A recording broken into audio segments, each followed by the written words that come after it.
This is like one of those streams that I needed. The Eastern European history.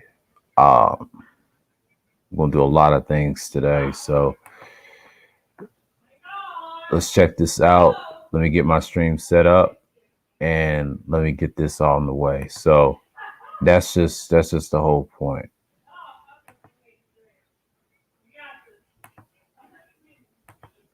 Shut the fuck up. Let me get in this one. I want it to get loud. Somebody's acting stupid right now. All right, now I'm set up. Okay. So we're gonna click on this. And in Asia, yeah, we're gonna talk about it. Okay, the ancient man and his first civilizations, the original black cultures of Eastern Europe and Asia. And their first context when invading the albino people of Central Asia, China and South Asia are treated separately. Is this worth reading? Is it true? On the matter of credibility, like we said before, yes, evolution, primate, white albinos, white people, that's how they call them. I won't get to the nitty gritty. I'm not gonna go to the formalities and the Grimaldi man. You know, if y'all want a case, y'all want to know.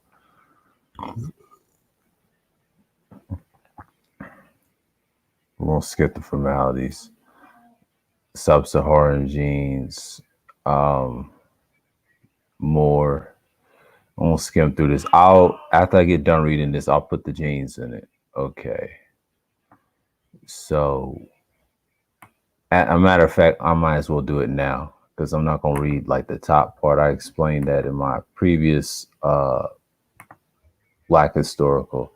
What's going on, American Negro, and what's going on, New Salute. And yeah, so we're gonna get this on the way. We're gonna get this on the way. We're gonna get this on the way.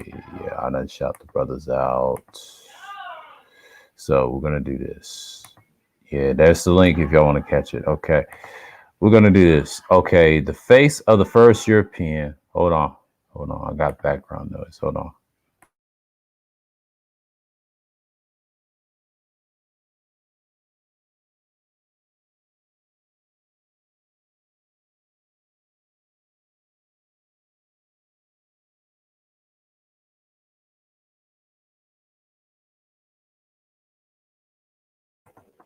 All right.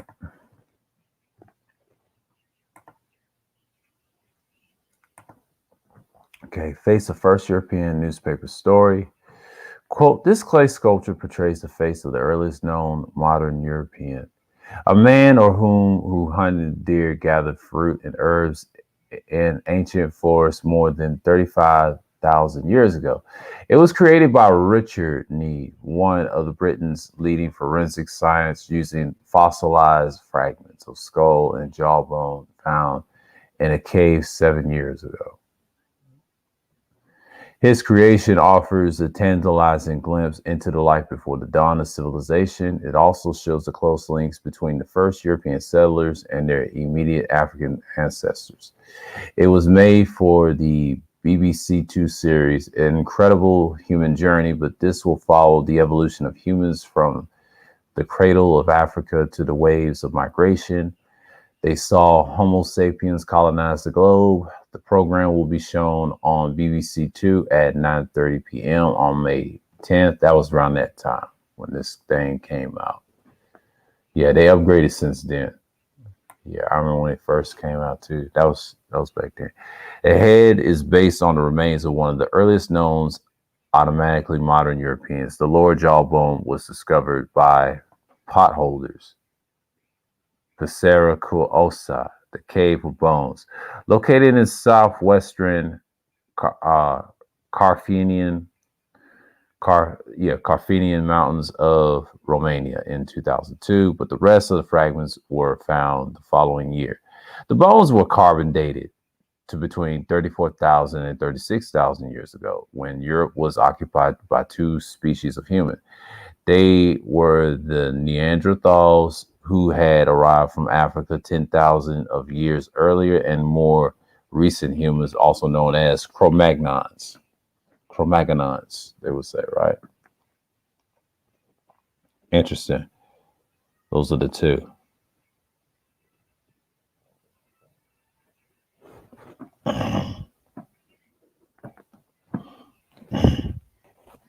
Get my itching nerves out. Although the skull is similar to the modern human head, it is larger cranium, is more robust, and has larger molars. Fossil experts are also unsure if the skull was male or female.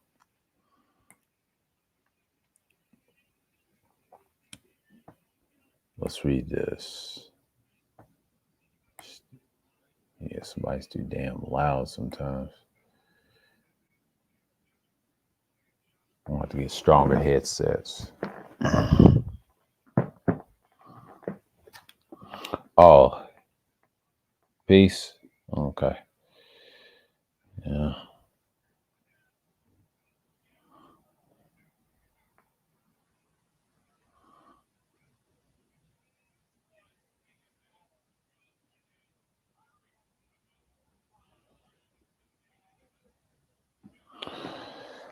Okay.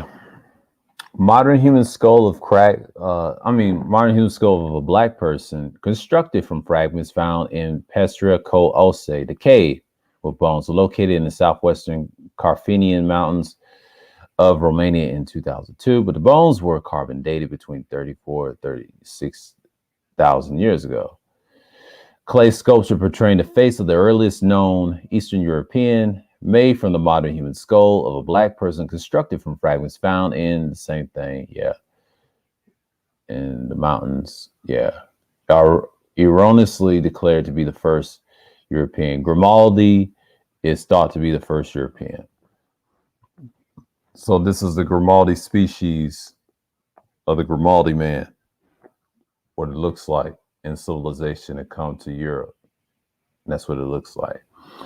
Subsequently, DNA study by David Rick and Savante Pastor titled "An Early Modern Human from Romania with a Recent Neanderthal Ancestry" terms of a specimen OC1 and red dates to 37,000, 42,000 years ago. OC1 belongs to the Y DNA haplogroup F, which is catered by the most males in Eurasia today, but the mtDNA equals in study quote, when did find that the Oasis 1 individuals share equally as many alias with early Europeans as with the present day Eastern Asians and Native Americans. That's what they claim, and they put that there. Okay. Let's see what we're gonna do around here, which you know how it is. But yeah, this is talking about the early Eastern Europeans, so we're gonna get right into it in the motions. But that's the thing, and I'm here for it. So yeah, we're gonna go right into it. Just give me 1 second.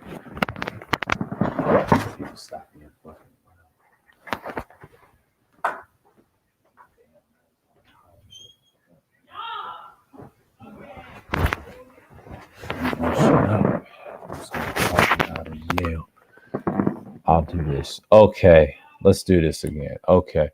As always, with the case with white people information regarding race, there's always likelihood of falsehood or misinformation. In this case, the Romanian bones are not even close to being oldest found in Europe. That honor goes to the skeletons that were found in the caverns of Grimaldi, Basarusi, between Mentos and Venimiglia? Yeah, Venimiglia. Okay, Ventimiglia. Okay, Ventimiglia. And on the Italian side of the international boundary, these caverns form one of the most compact Paleolithic caverns in all Europe. These skeletons are complete and the date to 43,000 BCE. More on the Grimaldi skeletons. They said, click here. Okay, I'll show you that in a minute. Grimaldi. If y'all want to learn about the Grimaldi, I'm gonna put this in the chat. I'm gonna put this in the chat so y'all can have the link in the chat. I'm gonna put it in the live stream. Here you go. Since y'all want to know something, I'm gonna put this in the chat. put that in there. Yeah. There we go. Not going to get into that first human stuff. That's, you study it at your own time and focus on this. So why all the fuss over a few skulls when there are completely skeletons available which are much older? Simply, the underlying text above tells the story. The bust above proves white deniability. It can be claimed that these were not truly modern humans, but rather a link into the chain to the white people as modern humans. The humanoid Cro-Magnon is often used to make this bogus case. Some whites still cling to the myth that they evolved in Europe. Some whites, writers, medias are intent on perpetuating this ignorance. Click here for the Cro-Magnon. Yeah, I'll show you the Cro-Magnon. Yeah, we're gonna get this. If y'all want to ask questions about it, let me see here. I'm gonna put this in the live chat. I'm gonna put this in the things in perspective. If y'all got any questions, the links are in the chat, and y'all can review these stuff later. So yeah, back to my original points. So yeah. The reason that nobody mentions the Grimaldi skeletons is that they destroy all deniability. They are undeniably modern humans and are of close resemblance to the San Cohesion of South Africa. End of story. So to use them would preclude any possibility of falsehood or information. Therefore, they are simply ignored. Of course, some might say that the Russians have been making busts of the original Black Europeans for years. The Russians are white, which is true, but the Russians do not have the same investment in racism and racial superiority that Europeans and their descendants and Americans have. But of course, they may change as Russia moves closer to Europe culturally and politically. See Russian bust below. Okay, we'll see that in a minute. So we got a Grimaldi grave, old woman and child, Monaco, 43,000 BCE, right up and on this left corner. We got the Cavia Cave, southern France, 32,000 BCE, right over here. Grimaldi migration to Europe, sometimes about 45,000 BCE. The great glacial ice sheets that covered most of Europe and started to melt, in a group or groups of these the Cohesion type people walk across the Gibraltar Straits and entered Europe. This marks the first time in human history that modern humans have crossed over into the formerly frozen wilderness of Europe. Let's read that again. They said the formerly frozen wilderness of Europe. Once in Europe, the Grimaldi man continued his migrations and came to individually inhabit all Europe and northern Asia. The easternmost limited of his range appears to have been the settlement known as Malta in Siberia, Russia, just north of the Mongolia. As earlier stated, many anthropologists and researchers and academics still refuse to acknowledge that Africans were the first human colonizers of Europe. To hide this fact, they prefer to use the terms Originations and Gravitanian cultures, which is fine. It still means Grimaldi. Okay. However, the current fad of this attributing Grimaldi artifacts, such as the cave paintings, as the caveat France, caveat France is not far from where Grimaldi entered Europe. Pictures on the left, right here. I just read the caveat cave, southern France, 32,000 BCE. Yeah, we're talking about that. And to the humanoid, Cro-Magnon is on the above.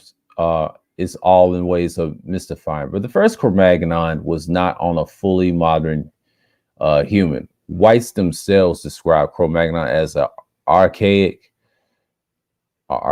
human, meaning the characteristics of an early or more primitive human. He was actually later hybrid human. Modern man is much more older than the hybrids of Cro-Magnon and Neanderthal. So then the white myth goes like this. The fully modern human Grimaldi enters Europe at about 45,000 BCE, but then sits around doing nothing for 10,000 years.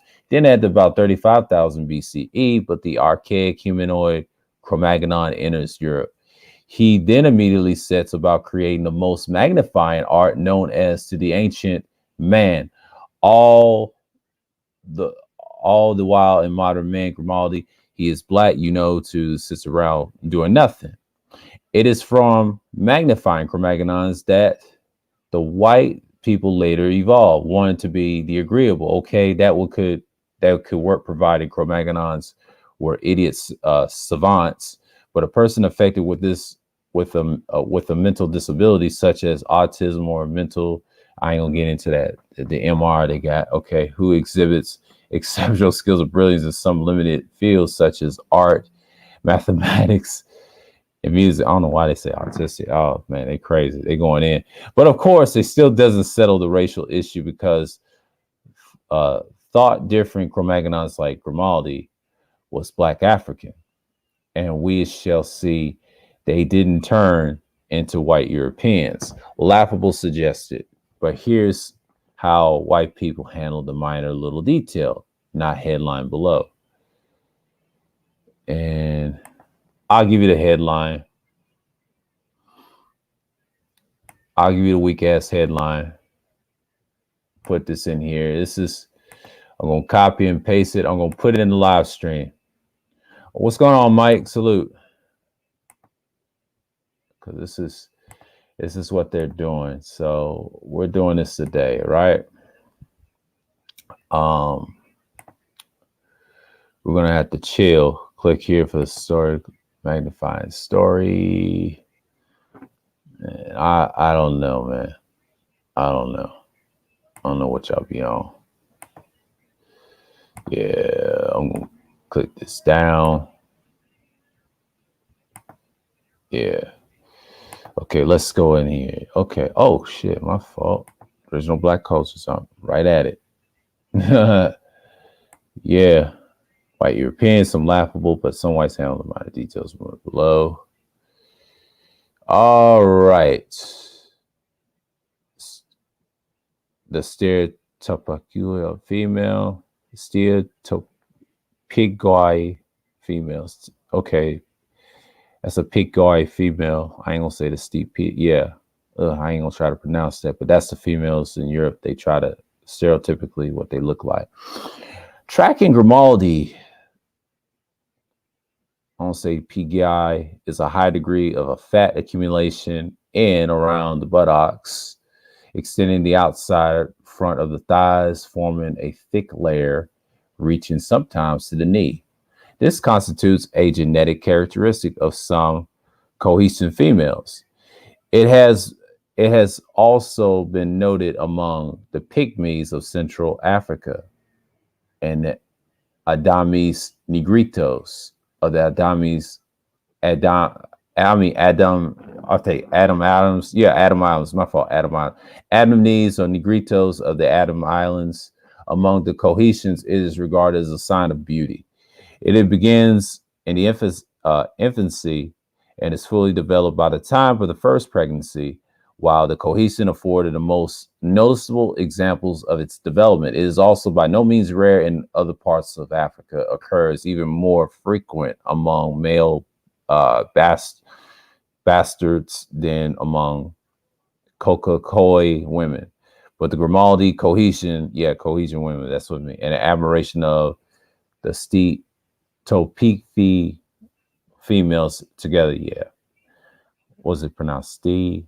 Topiki women or something like that. I won't say Pikia females, but together with the great artistic ability will provide artifacts that are great aid in the tracking of their migrations across Europe and Asia. Note, not all Grimaldi figures are Pigias, okay? Some are normal proportions, some are ample proportions, but not truly Pigia. Okay. The cohesion are the world's oldest people and possess the astonishing variety of phenotypes, including the Mongolian. Note, click the Grimaldi link for the pictures and artifacts. I put that out there in the link. You already got that. Okay, the racism.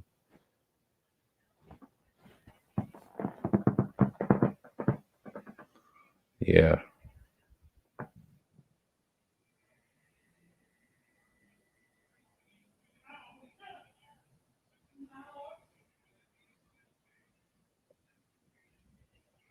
Yeah. Why they gotta text me while I'm doing this shit? Hold on, guys. Spice fucking up my live stream. Okay, the racism. I'll be right back. Somebody's trying to mess up my live stream. Hold on.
Sorry about that. Yeah, apologize for that. I know people getting frustrated and antsy. Yeah, fucking emergency.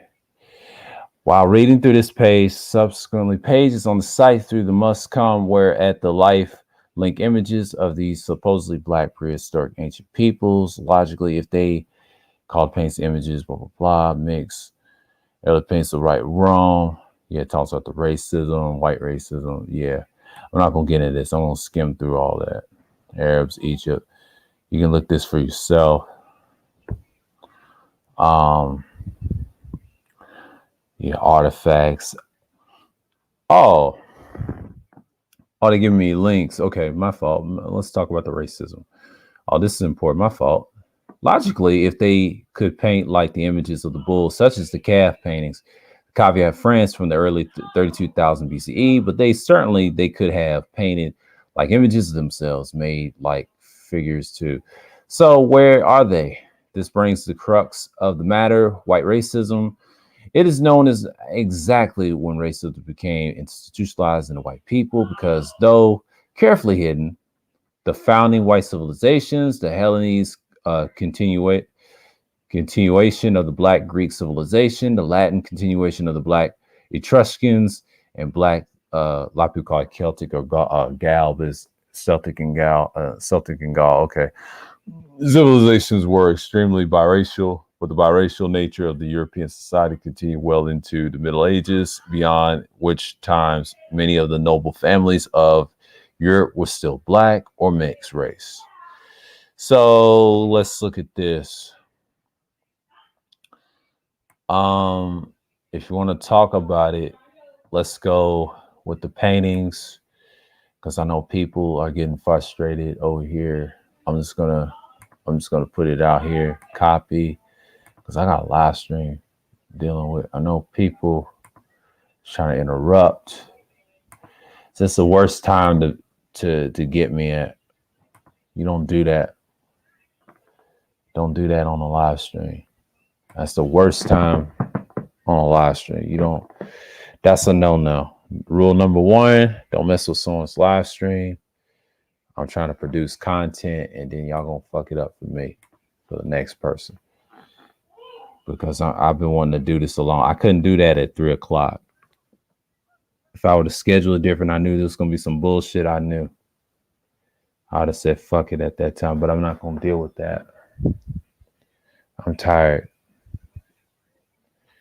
When you're dealing with something, you do it. Okay, Etruscan artifacts. Yeah, I'm gonna show you these pictures. I'm gonna put the link. Let's see, because I don't know. This is gonna be. I'm gonna show you certain things. I'm gonna put them in the chat so y'all can just read them all for yourself. Yeah, because you got dudes be interrupting. I'm not in the mood for that here.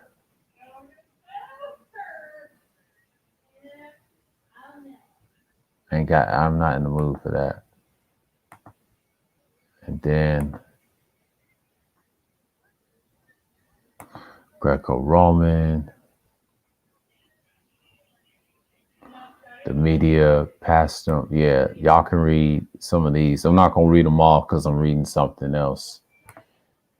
I'm just gonna copy and paste. I'm gonna get y'all the links if y'all want to read these later, or save them, or favor them, or save them in your computer, because this is what I'm giving you. Bookmark it. Do what y'all got to do. But I'm just gonna move on because I'm not tripping off this. This white classical Greece. You want to talk about Mediterranean? We can classical Greece. We're gonna copy this because I'm not gonna get into it like right away, because this is links that y'all need to expound on and paste.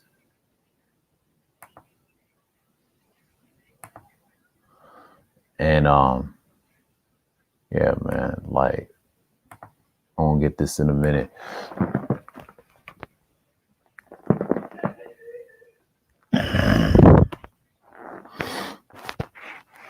Tired when people interrupt me and shit. That is so disgusting when they do that.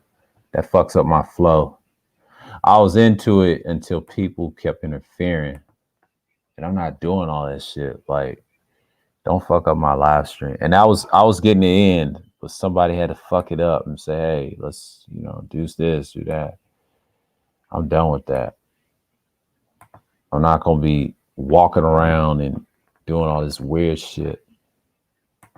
I hate that shit. It's so fucking annoying.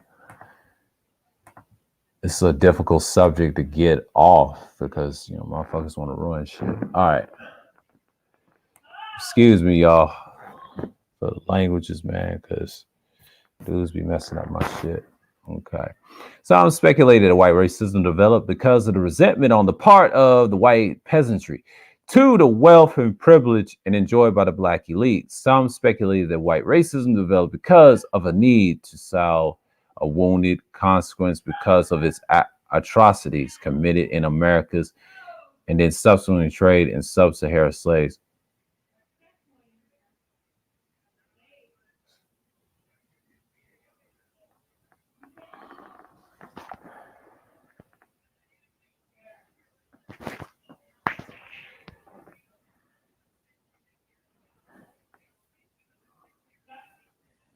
And so trading well the most inherent humans was not very systematic or barbarian people.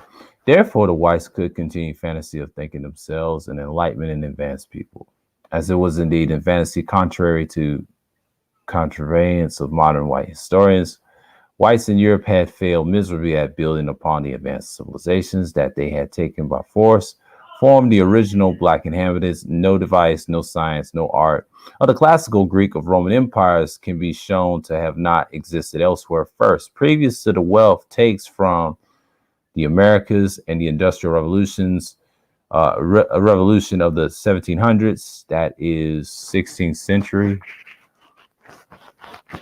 Europe was decreased, ravaged, and laggard land comprised of kingdoms made up mostly destituted peasantry.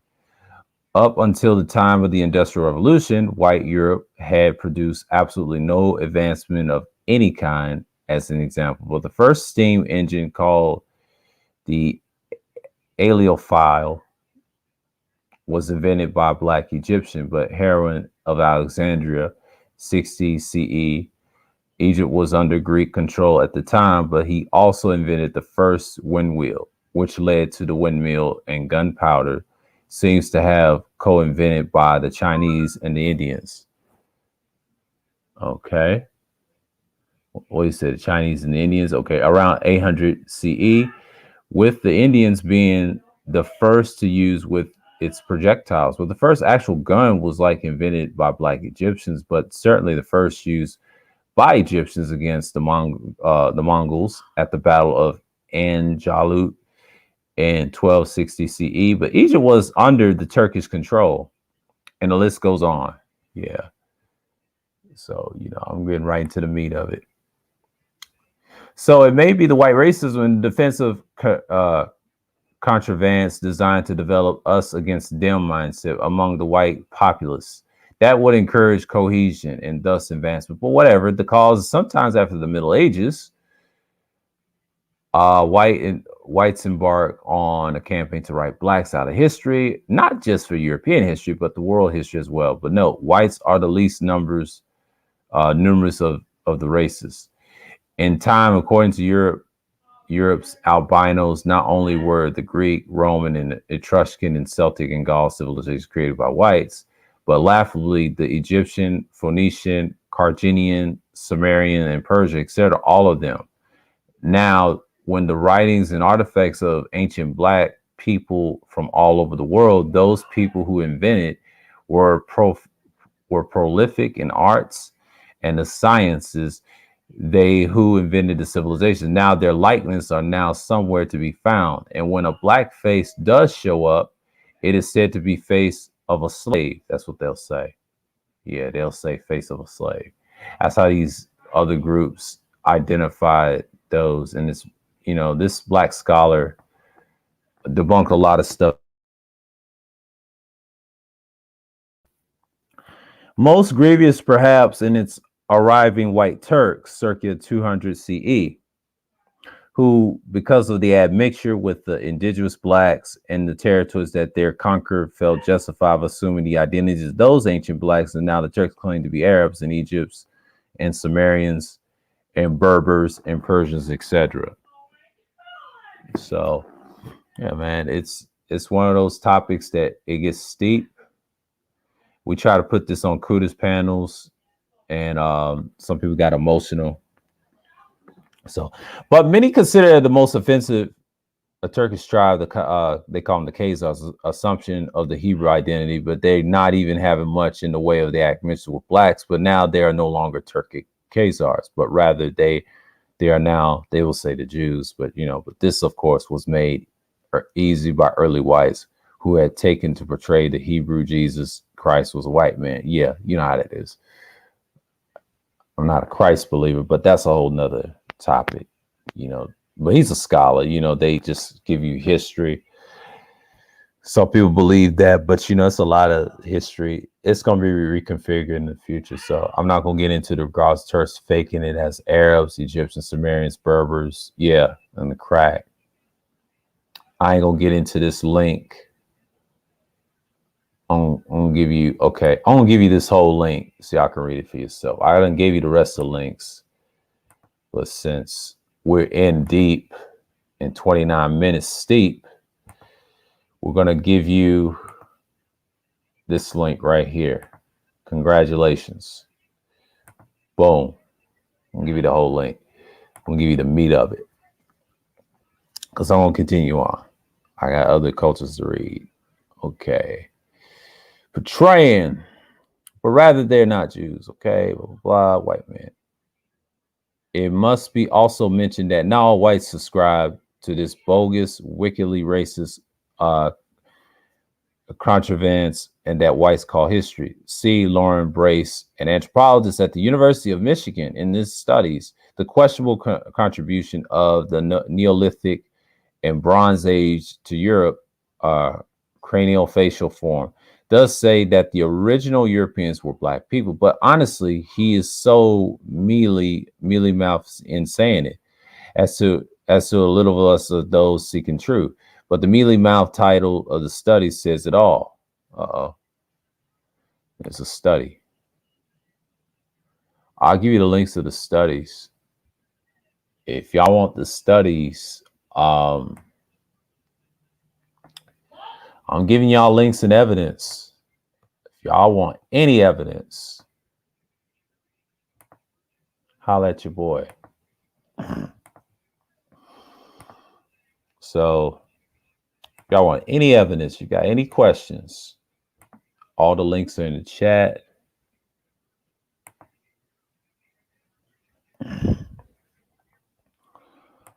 I know they questionable and all this other shit.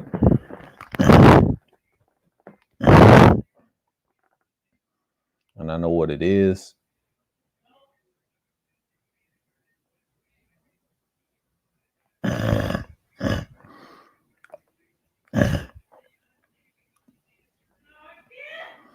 And that's what it is right now. So there's only the study title HL genes in Macedonians and Sub-Saharan origins of the Greeks, as Aronasi, Vilia, and K. Dimitrovsky, and Paco, and J. Moscow, and E. Gomez, and Casado. Surprisingly, this study was funded by the Spanish Missionary of Education. Yeah. I'll give you the next study. Let's see if it's going to pull up. So we're going to see. Oh, shit. I'm charged. What the fuck I'm doing? Yeah. Genes of the Macedonians.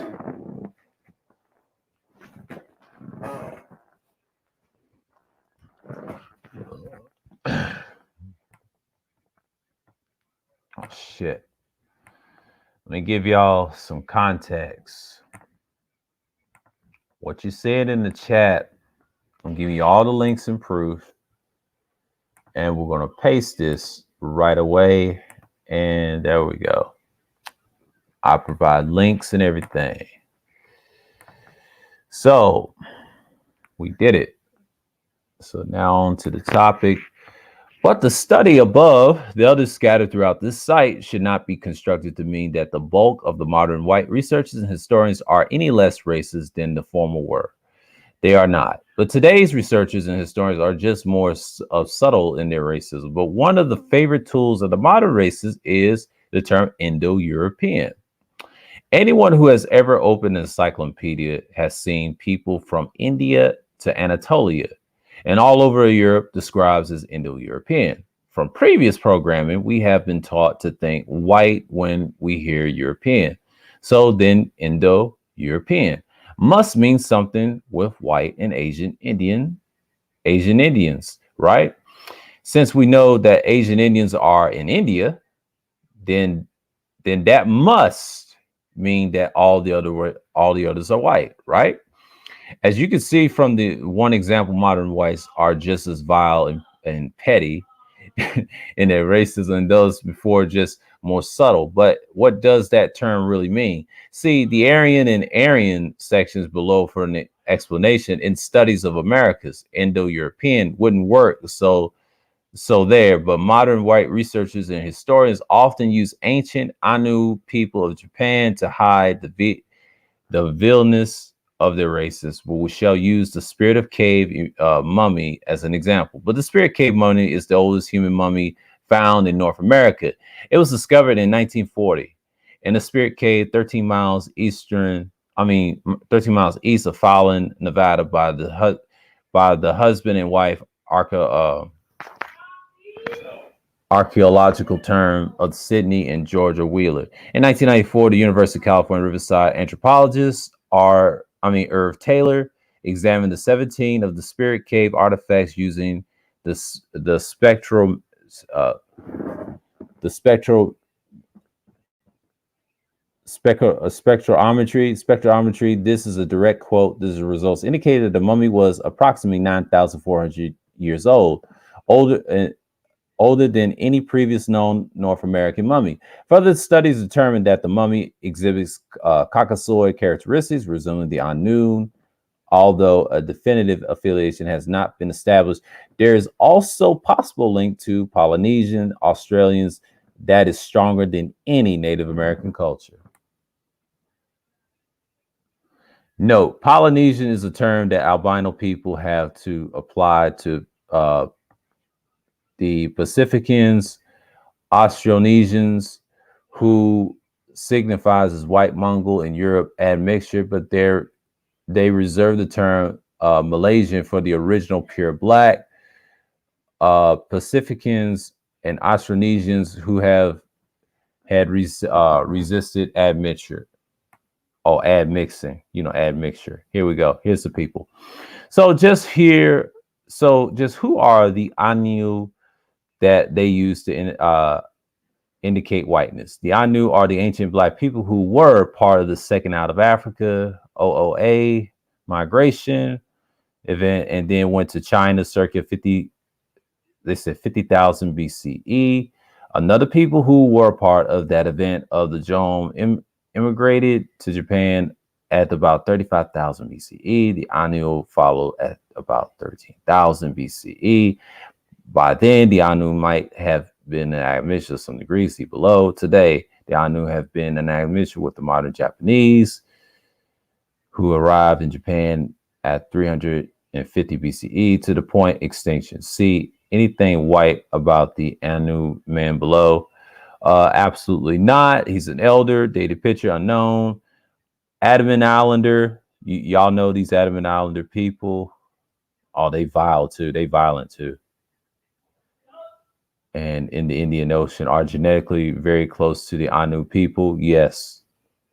That's a rough tribe, I heard. The Andaman people, yeah, they're vicious. Don't let them fool you. They have a strange culture.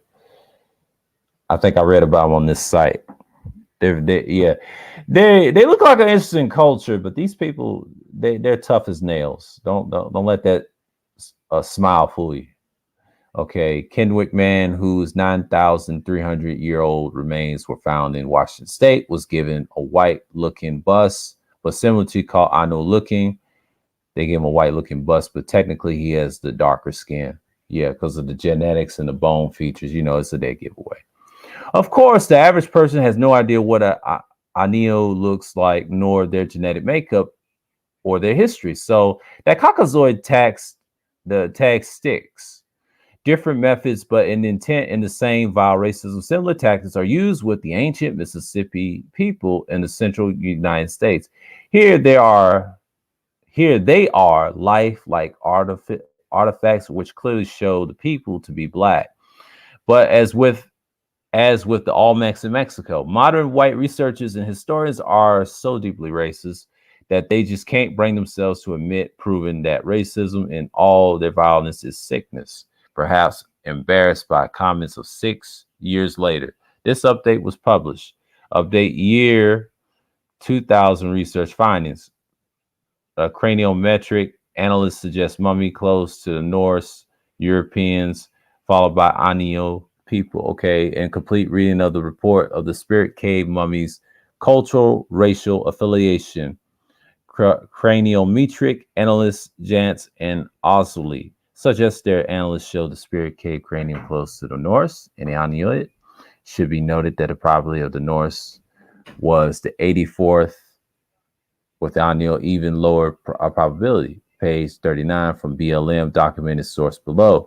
Anyone doubt that the racism sickness afflicting these people should read the read above paragraph 100 times more North Europeans with a probability of 84. For uninformed, the number means that there was no probability for the North Europeans or Anio, but they did manage to get you thinking in the direction. See how it works. Summarize: the mummies weren't African, Indian, and they weren't things like that, and they weren't white. But you will notice that they couldn't bring themselves to admit that they were black people. Sick, really sick.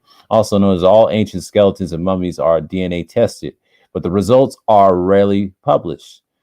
The very few that are published give only mtDNA data, which is not very useful without the Y DNA of the males that withholding the information gives them free reign to make these racist analysts and comments. It's true. That's why you don't see this on TV. Here's what they're hiding right here. Indians right there. Yeah. The Native Americans and black. Yeah, me and Kuda talk about this early.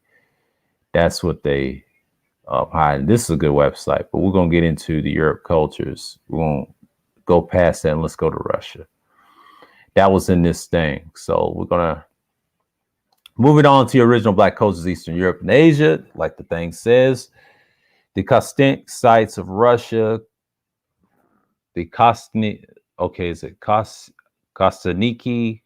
yeah, the Kostaniki sites in Russia, the Kostaniki Borbashil sites, 34,000 BCE, are a group of more than 20 settlements from the same culture on the right bank of the Don River. Okay. South of Voronezh. The basic evacuations were conducted in the 1920s, 1930s by P. Yefimenko, in the 1940s, 1960s by A.N. Rakachev. Kostaniki man has since been genotyped as Y DNA haplogroup C. It seems possible that humans of the haplogroup C1A2, F, and E may be those with the oldest presence in Europe. They have been found in some very old human remains in Europe. However, other haplogroups are far more common thing. Current European males, the Central Asian R1 and R2. The villages of Konstaniki and Borshevo contain 5 cultural layers. In the upper layer were preserved in the remains of the dwellings, with hearths located along the central longitude axis of the dwellings, together with the storage pits, flint tools, and hoes made from mammoth tusk, bone, digging implements, a baton from the deer horn, and about 40 female statuettes made from both ivory and marl limestone, figurines of a bear, a javelin, anthropomorphous marl heads. Triangular flint tools are found in the lowermost layer with a concave base retorts with the pressure of process. At the Konstaniki II Zamatinia site were found in the remains of the rounded dwelling made of the mammoth bones, 7 or 8 meters across, with a fireplace in the center. At the Konstaniki IV, is it Alexandrokovo site? There was preserved in the upper of the 2 culture layers and the remains of the 2 round dwellings, approximately 6 meters in diameter, with the heart of the center of each among the findings here were in the ground. Drill disc and slate in the bottom layer. There were 2 long dwellings with the length of 34 meters and 23 meters and the width of 5.5 meters, which were found Flint leaf-like, I would say. The tips processed by pressure, retouching. In the second layer were found fragments of the human bones, partially burnt, as well as flint metroplates, microphytus, and needed shape points, burnis. Konstaniki, I will say, Konstaniki, is it 8 or 7? Yeah, Konstaniki 7. Yeah, numeral 7 or 12. I believe it's 11. Yeah, Konstaniki 11 contain not less than the 5 cultural layers in, I'll say, in upper layer, in the remains of the rounding dwelling 9 meters. Diameter made from large mammoth bones were discovered in the lower layers. There were interesting findings of the triangular flint tips, analogs to those found in the lower layer of the Konstaniki the First. Konstaniki, numeral 14, Markina Mountain, Markina, I'll say Markina Gora, contain 4, I'll say 4 cultural layers. And I'll say at Konstaniki 15, I'll say Gordo Korshakigia site. The orchard buried of a child about 6 years was found. With this burial, flint bones and tools, over 150 drilled teeth. In the Arctic fox, Borvashel II contained 3 cultural layers dated from the end of the Paleolithic through to the Mesolithic. In the top layer, the camp of the temporary settlement of horse hunters, and mammoth bones were absent, but there were rendered bones, and the flint tools were the microtype, which could have been used for arrowheads. Okay. Konstaniki Man, Ukrainian, Russia, 34,000 BCE. Bust created by Professor M. Gershimov or something like that. Here he is right here. This bust is from Russia, was created to describe what they look like, which is interesting to me. And Konstaniki Venuses, that's what they look like. You see these little pictures. Blacks of the far north, Scandinavia, Siberia, etc., etc. And they show you, this is a silly forensic by albinos. That's what they tell them that they look like. Here's the actual pictures of the people. Forensics bust of Konstaniki 14, aka Markina Gora. Skeleton was dated 36,200 to 38,700 years old, making it the second oldest modern human whose whole genome has been subsequenced by Y and DNA-C, mtDNA equal U genome sequence of a 45,000-year-old modern human from Western Siberia. October 2014 is the oldest. That's what they say. So they're still researching these old humans. Wow. A lot of species. A lot of species.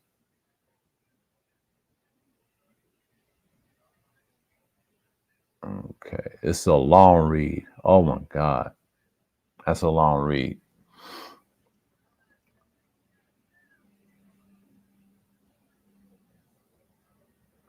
Yeah, we're going to skip the Konstaniki 14. Y'all can read that yourself. I gave you the whole link. We're going to skip that. That's a long read. And then show you the pictures. I'm going to get into the pictures now. That's what they was talking about, the women, the tribes, the Andaman Island girls. We just saw. These are some rough people. They ain't playing. They used to live in Europe, but they got the admixture. We don't get into that. We just read that earlier. Among the populations, here is most closely Eastern Asians than Europeans.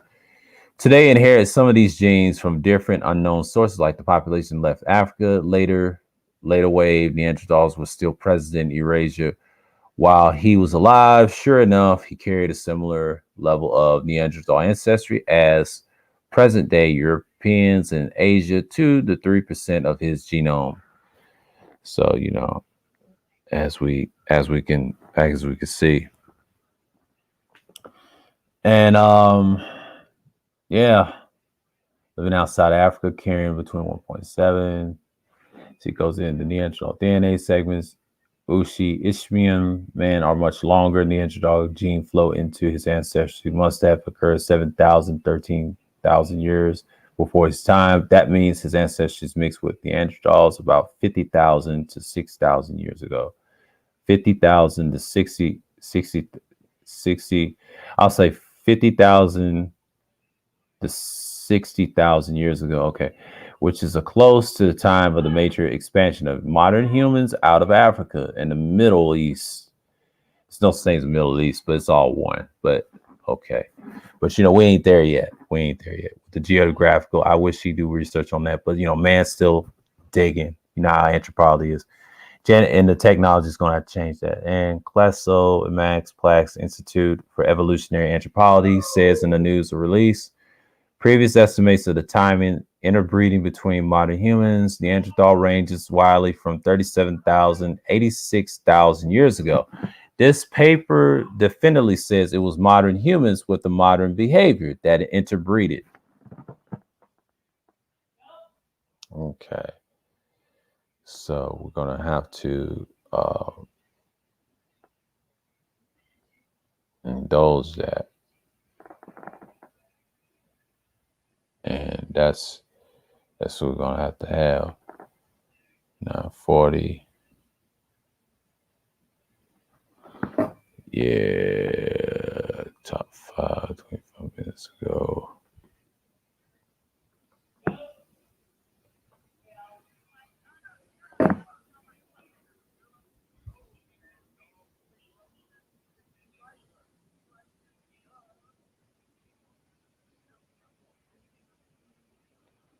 Yeah.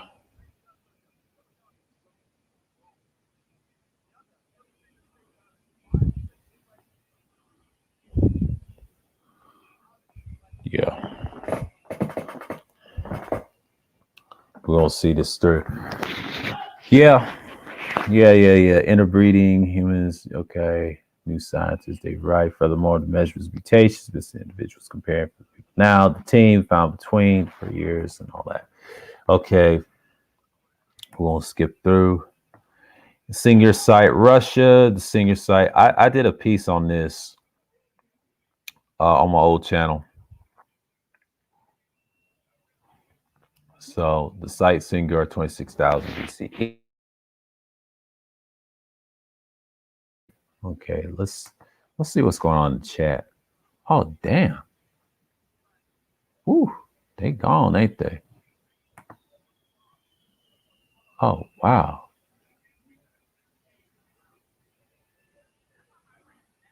Ooh.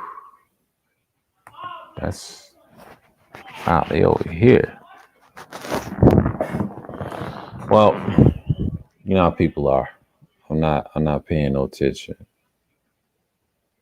to the fuckery that they on and off.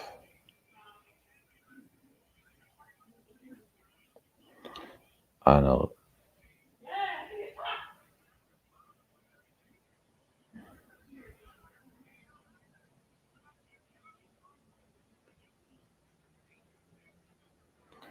Yeah.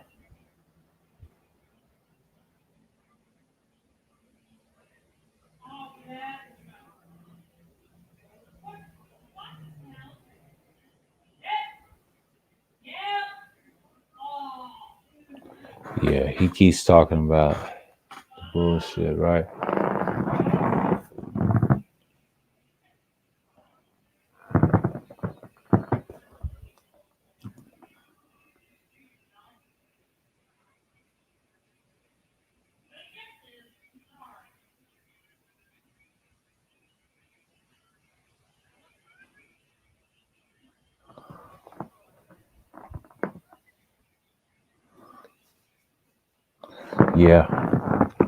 Yeah, we're in Russia, so we're gonna go intact. So we're still here.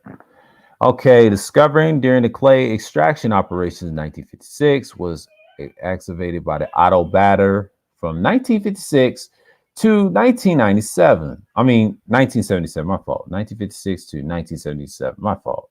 I miss year progress. Okay, evacuations were reopened by Batter's assistant, Lamidia Mikhilova, battered son of Nikolai in 1986. Continue today, singers are enormous early Upper Paleolithic live in site located on the outskirts of the city of Vladimir, 109, 192 from kilometers from Moscow in Russia Republic. While inhabiting Sungir, at the least 5 of the site's occupants perished, according to Russia physical anthropologists. These consisted of 60-year-old man, a 7 to 9-year-old girl, 13-year-old boy, an unsexed headless adult, and in the adult female skull. And then 2 adolescents and adult male were buried into the shallow graves. There's meters apart, dug into the periformos beneath the living surface of the site. All 3 of the corpses were laid on their backs with their hands folded across their pelvises. The 4 individuals were represented by the isolated, poorly preserved female skull placed beside a stone slab in the area. Staining with a red orchid was found overlying the man's burial, sacrifice to serve protected in the afterlife. The 5th skeleton, that headless adults and then preserved as to be practical, unrecoverable. It was found immediately on top of the 2 adolescents as a person sacrificed to serve as a protector in the afterlife, who were buried together in the head-to-head fashion in the middle of an apparently abandoned circular dwelling structure. Each of the 3 intact individuals were lavishly decorated with thousands painstakingly prepared ivory beads arranged in dozen strands, perhaps basted to their clothing, although it is almost a certain that there are 3 individuals buried in intact Sungir were members of the same social group, but there are remarkably different that they are.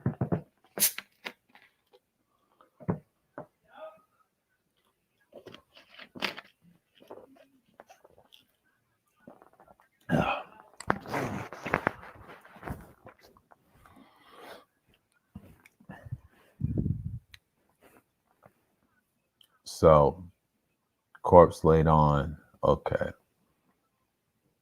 Gotta read through all the scriptures. Let me try to find where I'm at. Okay, remarkable difference, grave. Okay. It was okay, beads, fragments, strands, okay, parts of the body. His head apparently covered with beaded cap, into also borders. Okay. His forearms and biceps were decorated with a series of polished mammoth ivory bracelets, 25 in all, some showing traces of a black paint, but they were thin, flat strips of mammoth ivory cut longitudinally along the tusk. They were pierced at each end, some with 1 hole, others with 2, apparently to keep the ivory bent into a circle. What appeared to be brush strokes from the applications of the pigment are visible on at least 1 specimen. Around the man's neck, he wore a small, flat shish pendant, painted red, but with a small black dot on one side. In the addition to the mine in the cave, David Lewis Williams cites Sungir as evidence that the humanity's nature state is subject to the ruler. He cites this as one of the cognitive advantages was enjoyed over the Neanderthals, leading to our success and their failure. But if the human condition is amenable to rulership, why is the royal burial at Sungir so exceptional? Why we have not found more burials like it? Lewis Williams himself unliterally offers us the reason why. Sungir was situated along the mammoth migratory routes.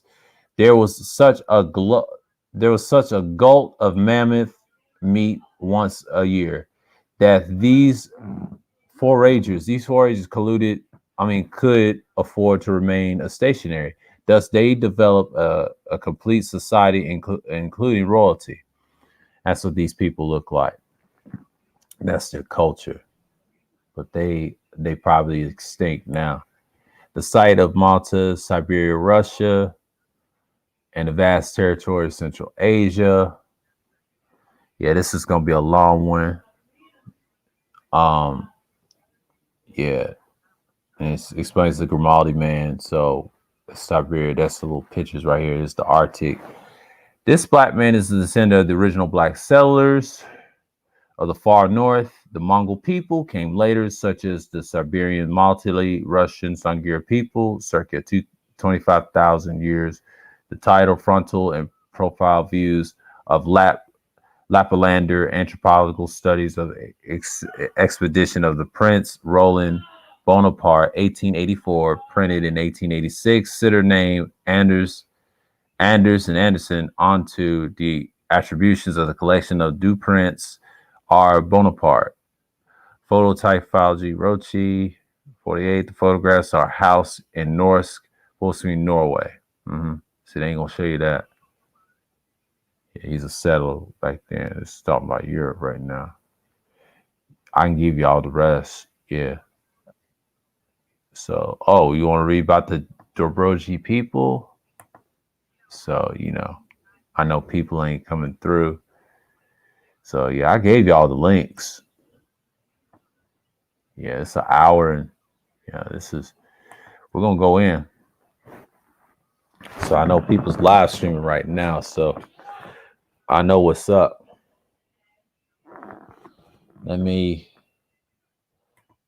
Let me hit y'all real quick. I'll be right back.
All right, let's get back into it. Dobruja. Dobruja is a historical region.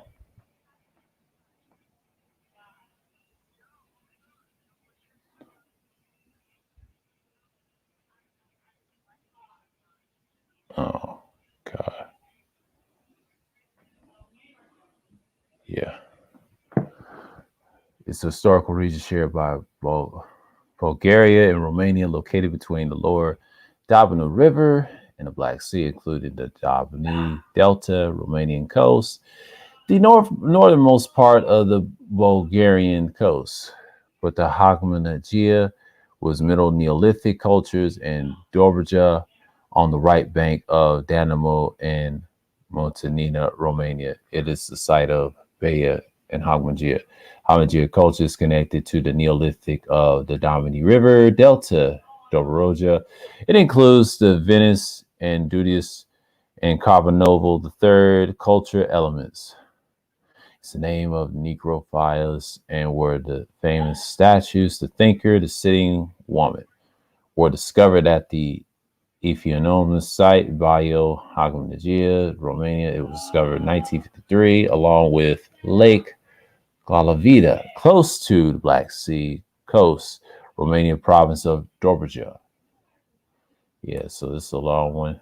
And here goes the Hasati has divided in the Hamajina culture in three phases. The culture begins in the middle of the sixth millennium, 6,000 BCE, with painted vessels, completed geometrical patterns based on the spiral motifs.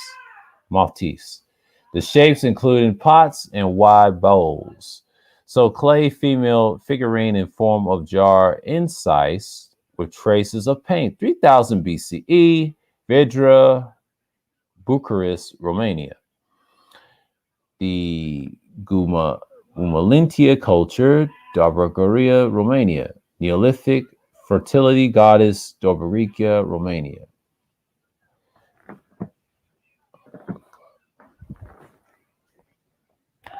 And figurines normally extremely stylized shows studying naked faceless woman with the emphasized breasts, buttocks.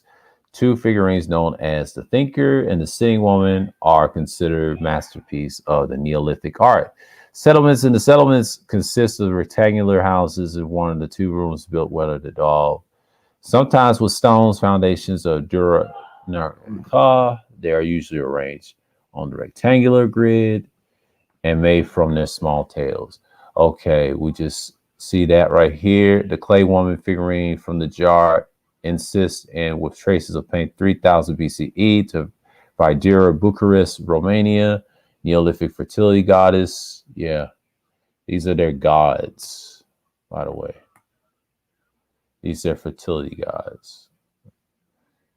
Yeah, these little cultures. At the end of the 5th millennium BCE, under the influence of some Aegean Sea, Mediterranean Sea tribes, cultures of Gumalintia culture appear in the region, and the Enolithic, or is it Chalcolithic, copper, stone, or copper age. White populations migrate. Damn, what the fuck? How many things that we got? Okay. I'll check this out later. But I'm gonna take these shoes off. I'm kind of drained from my feet. So see what we're doing here. Populations migrating from Northern Asia, Kyrgyz culture. See the definition and mix with the previous population, creating the Cernavavi, the first culture. Under the Kyrgyz, the second influence, the Cernavavi, the second culture emerged, and then through the combination of the Cernavavi, the first, zero cultures developed the Cernavavi, the third culture, but the region had commercial context with the Mediterranean world since the 14th century BCE as the Mycenaean sword discovered at the Megagitic proves. But in the 6th century BCE, the first Scythian groups began to enter the region. Two Gaeta tribes named Prospes and Terces. In, in 514 BCE, King Darius I of Persia subdued the Getae living in the region during his expedition against the Scythians living north of the Danube. And at about 430 BCE, the Ordovician kingdom under the Sacates extending its rule to the mouths of the Danube. In 429 BCE, Gatidi from region participate in the Ordovician campaign in Macedonia. In the 4th century BCE, the Scythians brought the Dobruja under their sway. In 341 BCE, one of their kings, Atheus, fought against the Hysteria, which was supported by the Historium Rex, probably a local Gothic ruler. In 339 BCE, King Atheus was defeated by the Macedonians under King Philip II, who afterwards extended his rule over the Dobruja. In 313 BCE, again in 309 BCE, the Greek colonies led by Cotatius revolt against the Macedonian rule. But the results were suppressed by Lysimachus, Diacus, Tharsis, who also began military expedition against the Damocratius, the ruler of Gaetia, north of the Danube in 300 BCE. In its 3rd century BCE, colonies of the Dabarugian coast paid tribute to the Basili Zavamodojikos Mosakon, who probably ruled also northern Dabaruja. In the same century, the Celts settled in the north of the region.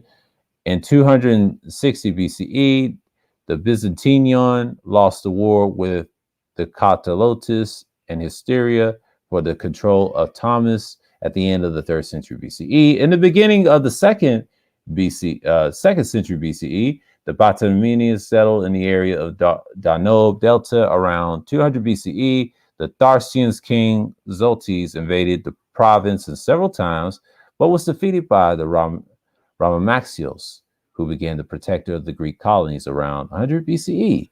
But the king Mithridates, I would say the 6th of Pontus and Anatolia, extended his authority over the Greek cities of Dobruja. Mithridates and Mithridates is reported to have been of a mixed race, Greek and Persian origin, for he claimed descendants of Alexander the Great and King Darius I of Persia. Interesting.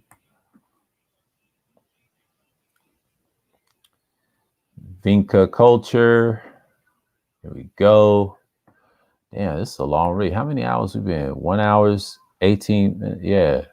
Ooh, that's a long hour. It's a lot of reading. We're gonna get this in.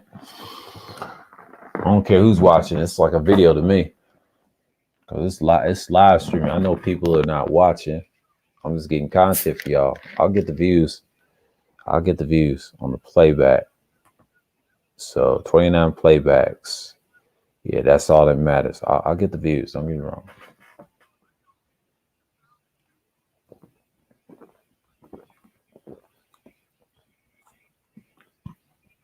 Phoenix is 18. Milwaukee's 14. He's overthinking too much on the free throw line.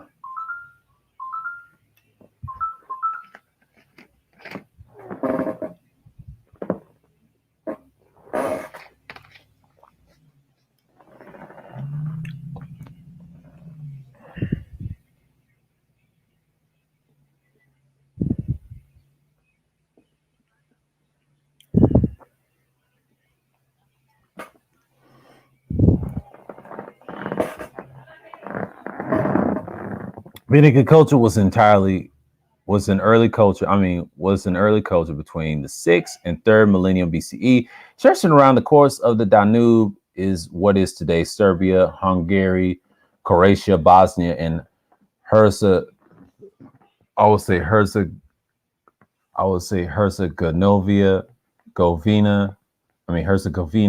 and Romania and Bulgaria, and the Republic of Macedonia. Although traces of it can be found all around the Balkans, as well parts of Central Europe as Asia Minor, known as Anatolia. In the older Starker Vico settlement, located the deepest layers of the Vinca sites, mud huts, tent roofs were discovered in which settlers of the Starker Vico culture lived around. Also burial during the period of Vinca culture, houses were erected above ground with the complex of architectural layouts and several rooms built of wood and the covert mud. The houses and settlements are facing north, northeast, southwest, with streets between them and other settlement, and including Beagleston, Proserpine, and Salvagat, Pelican, and then just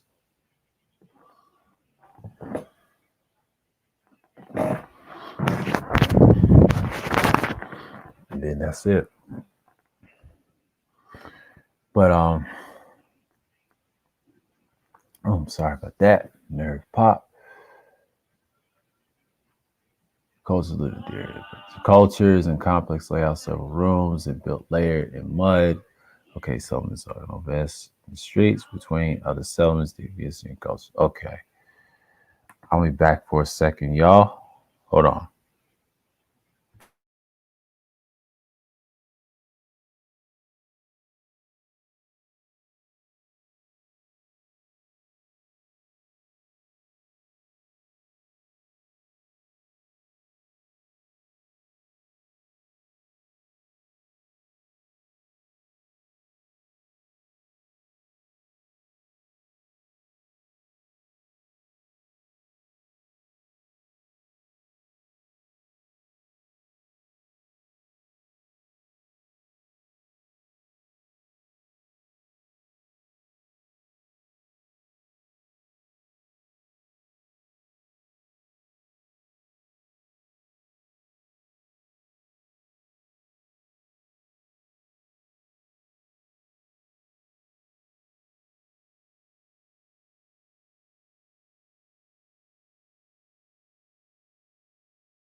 All right, I'm here.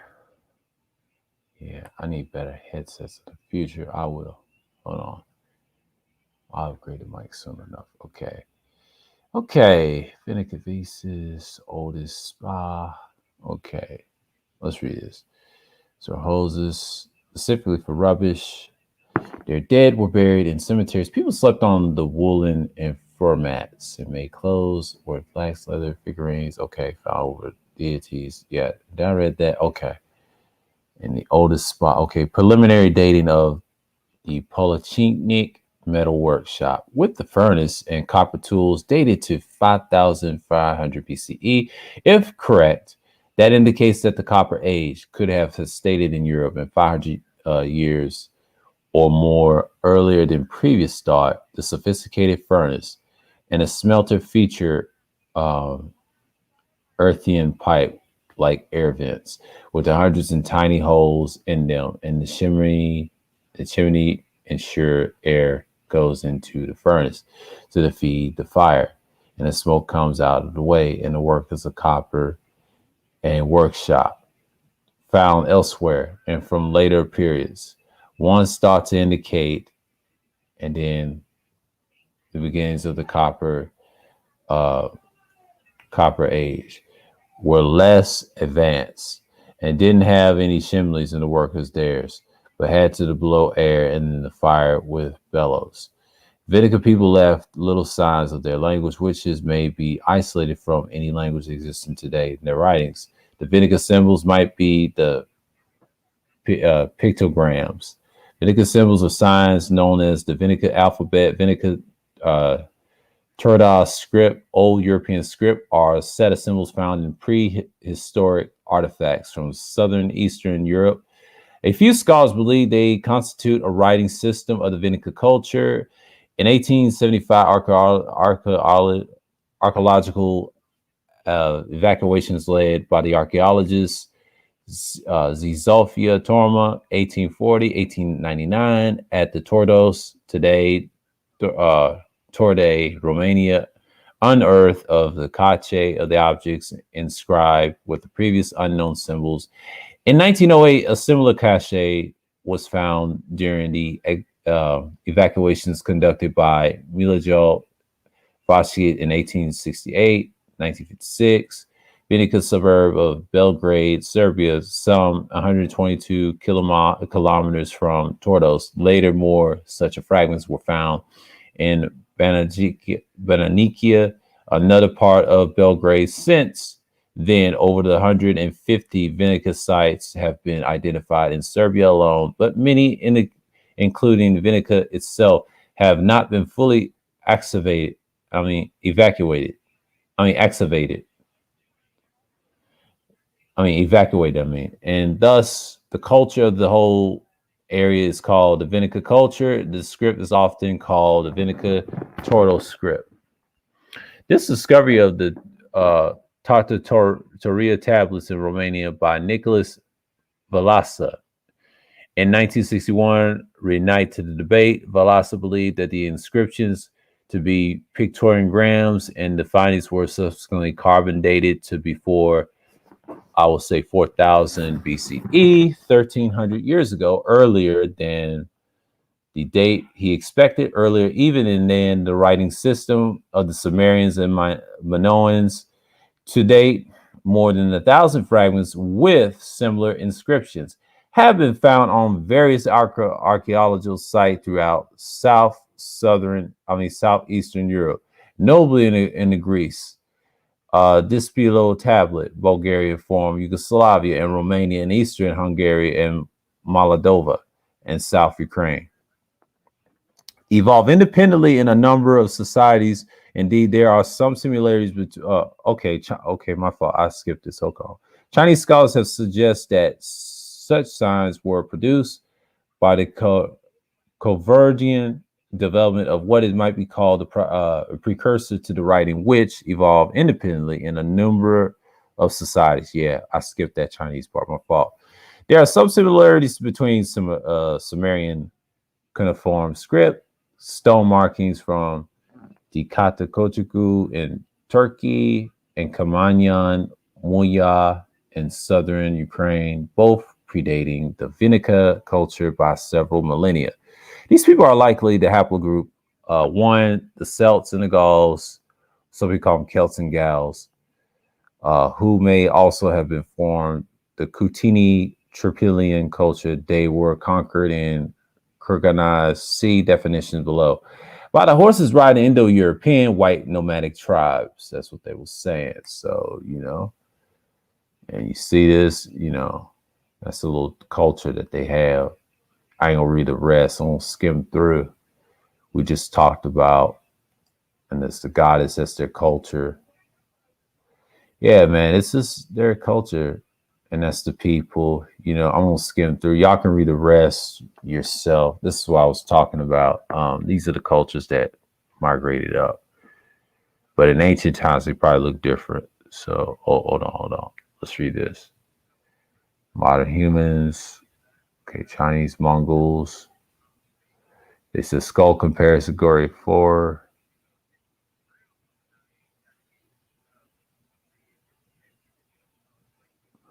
Okay, human skull, African skull. Shows the difference.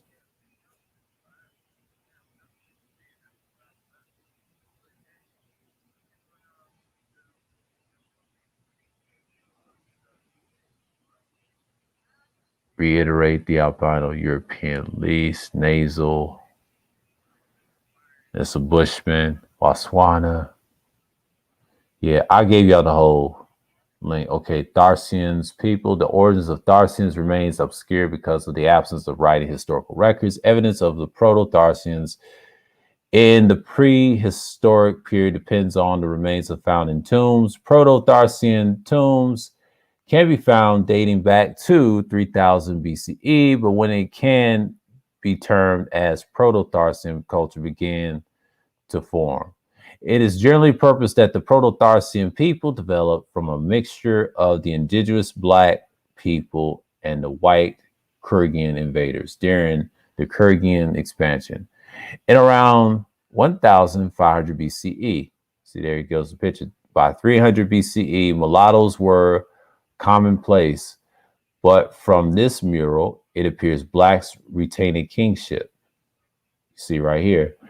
It's not enough. I talked about them in my earliest videos back in the day. I'll say 2012 to 13. So when I was on this stick, I was talking about this in 2012. So if y'all been subscribed that long, or go to my old archives, I was talking about the Europeans and this stuff in my pre-records. The first historical record about the Tharcians is found in the Iliad, ancient Greek epic poem, a tribute to Homer. See note below where they appear are allies of the Trojans by the 5th century BCE. The Tharcian presence was pervasive enough to have made Herodotus in the book 5 called them the second most numerous people in the part of the world known by him, after the Indians, of potentially the most powerful, if not for their disunity. The Tharcians' classical times were broken up into a large number of groups, tribes, though a number of powerful Tharcian states were organized, such as the Odrysian kingdom of Thars and the Dacian kingdom of Burbista. Yeah.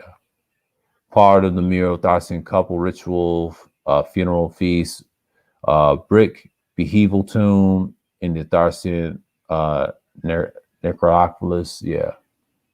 And all that. So Bulgaria, 300 BCE. Darcian kingdom.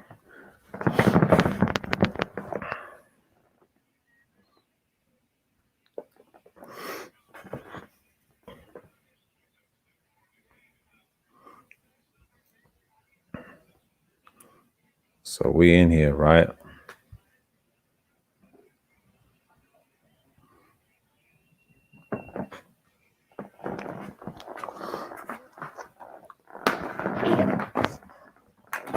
So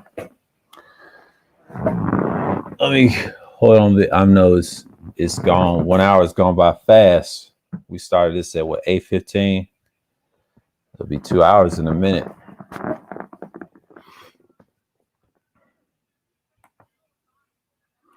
Between the founding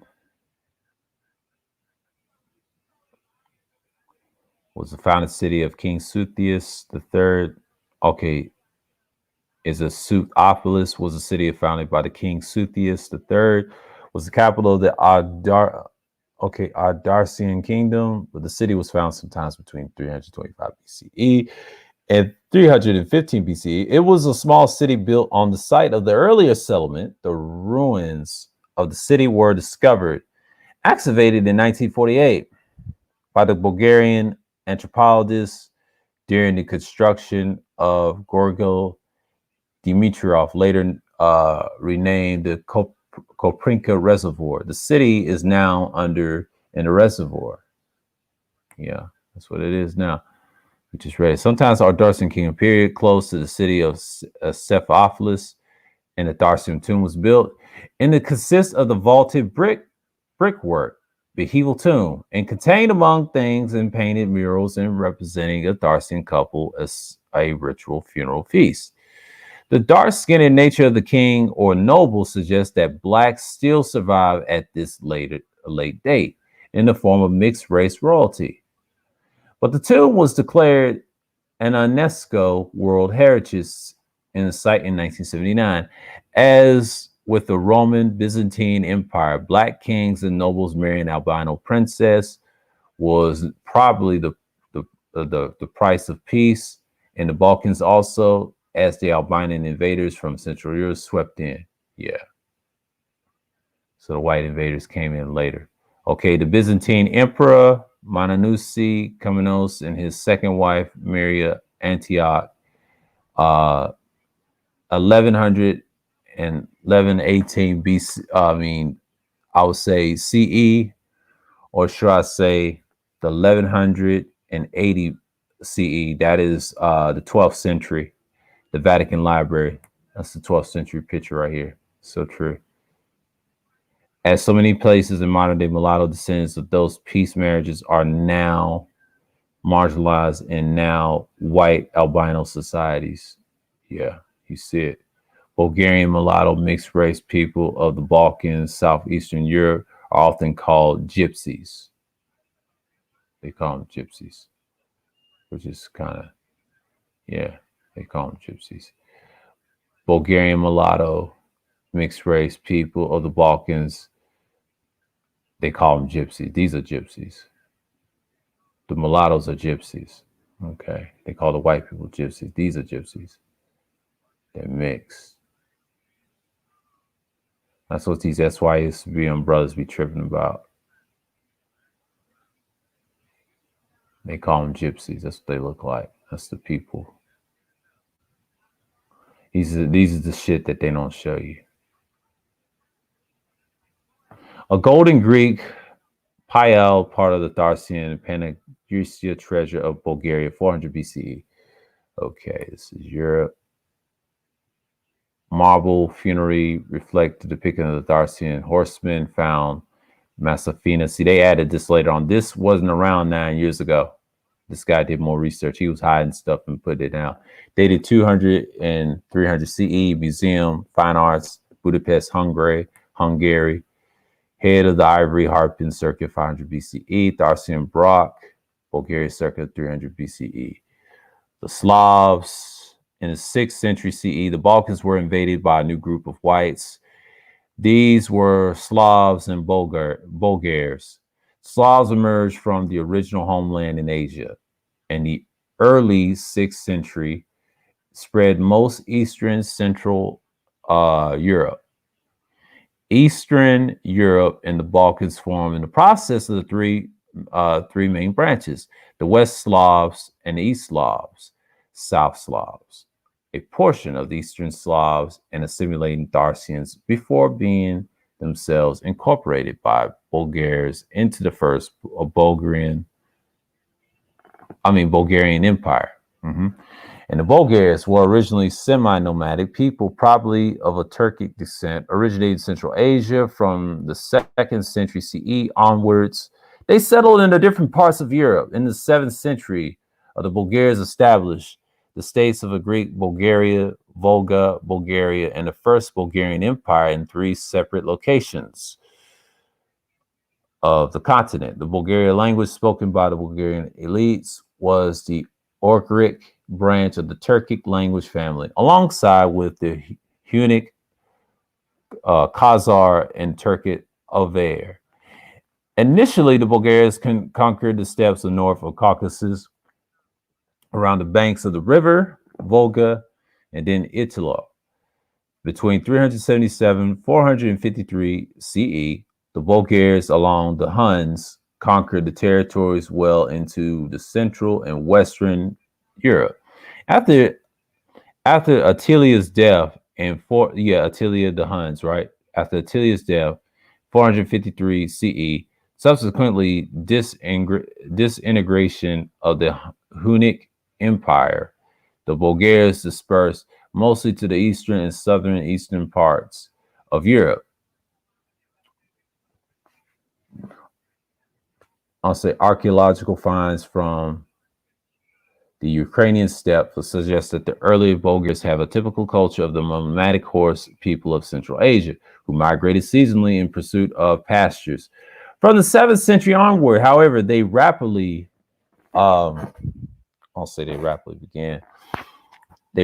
began to settle down, and they planted crops, and they became skilled in blacksmiths and stonemasons and carpenters. Okay. The coast We'll get into the Coles, the Coxes or something like, or the Coles, the Cokies, or is it Coles or Cokies? I think it's Cokies. The Eastern Black Sea region was home to the well-developed Bronze Age culture known as the Kokian culture. At least some parts of the Kokis, the process of urbanization seemed to have been in advance in the end of the second millennia BCE, centuries before the Greek settlement. The Kokian late Bronze Age, 15th to 8th centuries BCE, saw the development of a significant skill in smelting and casting metals at the beginning. Long before this skill was mattered in Europe, sophisticated farming implements were made in a fertile, well-watered, and lowlands with their mind and mild climate, and promote the growth of progressive agricultural techniques. But according to the Greek mythology, Kokis was fabulously wealthy. Land is situated on the mysterious Phaepheri end of the heroic world. So, War Ares and King and the Gold Fleece until the seas of Jason and Agronauts. Kokis was the land was the methodical promptness of punishment. Punished by being chained to the mountain while an eagle ate at his liver for revealing to human the secret of fire. The Amazons also were said to be from Kokis. The main mythical characters from Kokis are Hadiots, Media, Atarutes, and Chalcipe or Circe or Idea or Pasiphae. Yeah, those peoples. Okay. In about 730 BCE, Kokis were overrun by white Kurgan tribes called Cimmerians and Scythians, but they appeared to have done a little permanent damage. But in about 600 BCE, the advanced economy of Kokis soon attracted the attraction of Malzian whites and Greeks in Anatolia, Turkey, who colonized Kokian coast and established trading posts at the Phasis and Genos and Sokomi in about 580 BCE. But the kingdom came under control, probably by dating, but the king Asaces of the Median Empire, which would have soon be the Median Empire, which soon become part of the First Persian Empire under Cyrus II, as in Cyrus, King Cyrus II, okay. And the Herodotus in the Book of 3 Years, and the tribes living around the Kokis, Taparini, Massasaniki, Maraconis, Moscow, and Meris were incorporated in the 19 Sapatry with the Persian kingdom King Darius, while and the northern tribes submitted voluntarily and had seen in the Persian court 100 girls, 100 boys in every 5 years. Tabarini called Tubi by Josephus Flavius, see below. He identifies with the Eastern Iberians and Cappadocians and Macaroons, and Macaroons were originally Kokian tribe. The Moscow, Josephus Flavius identifies as a Moscow with the biblical, Josephus Flavius. I did a piece on him. So that's the rest. Yeah, Josephus, you can read Hebrew, not Jewish. I was trying to say Flavius. Yeah. I ain't gonna get into that, the Kokis history, Herodotus, y'all can read because I give you a whole links on skim right through it. The Illyrians, the Celts, the Triastarsians, Western Balkans. Ooh, this is a mouthful. See how much time I got. The Illyrians. Okay, I'll get into this. White invaders. Y'all can read the rest about the white invaders because it's a long one. Because we'll see.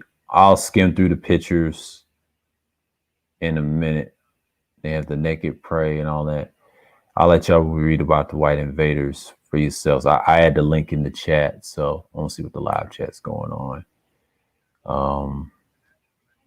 Oh, it's an hour and okay, it's an hour. Thank God, that's a long time.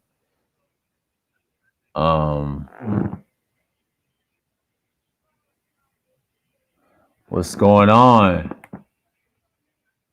Who's up in here? What's going on? What's going on?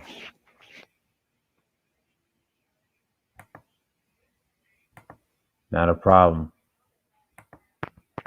Yeah, it is. It's just a piece.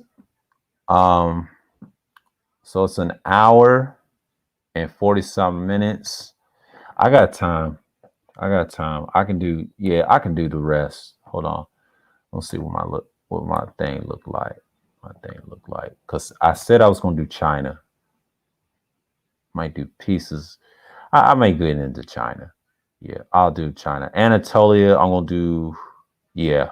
I'm gonna skim through Anatolia because I already did pieces on it in my old stuff. But the China, the first two, I'm gonna do it. I'm gonna delve in that and talk about it. Ain't gonna be much because Eastern Europe is long. So since I'm gonna do it, I'm gonna read this. Okay. The people known as Illyrians to the Greeks were a group of indigenous black tribes who inhabit the Western Balkans, Albania, Bosnia, and Herzegovina, or Bulgaria, Greece, Kosovo, and Macedonia. Yeah, I won't say Bosnia because the H, I ain't gonna get into that. I won't skip over that. I won't say Herzegovina or something like that. Yeah. It's like two countries into one. So Bosnia, I won't say Bosnia. I'll say Bulgaria, of course, Greece and Kosovo, Macedonia, and Montenegro. So we know those areas. So what you see on the map, and it's antiquity. So here's the territories. Hold on, we're gonna go back up to the territories. So we're talking about I'll say Illyrians or something like that. I'll say Illyrians to the Greeks. Yeah, I think I talked about this before. They updated the Dacians, the Celts, or the Gauls. Some people call them Celts and Gauls.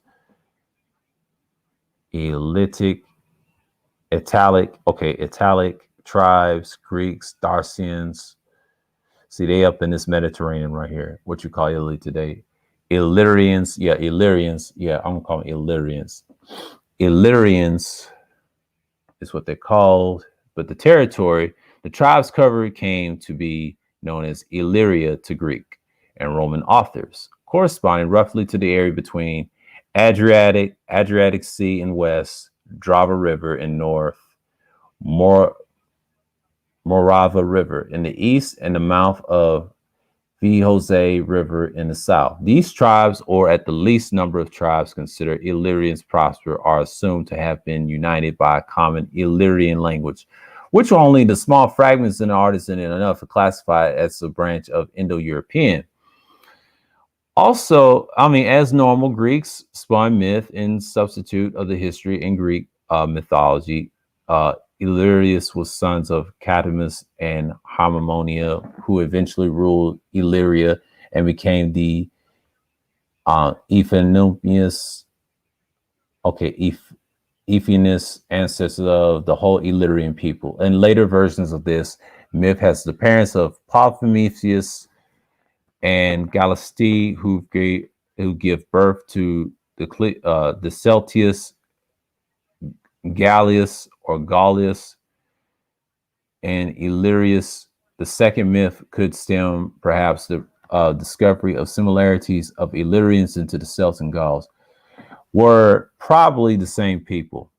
By the 7th century BCE, Illyrians have developed a distinctive culture and art, and from aids identifying them.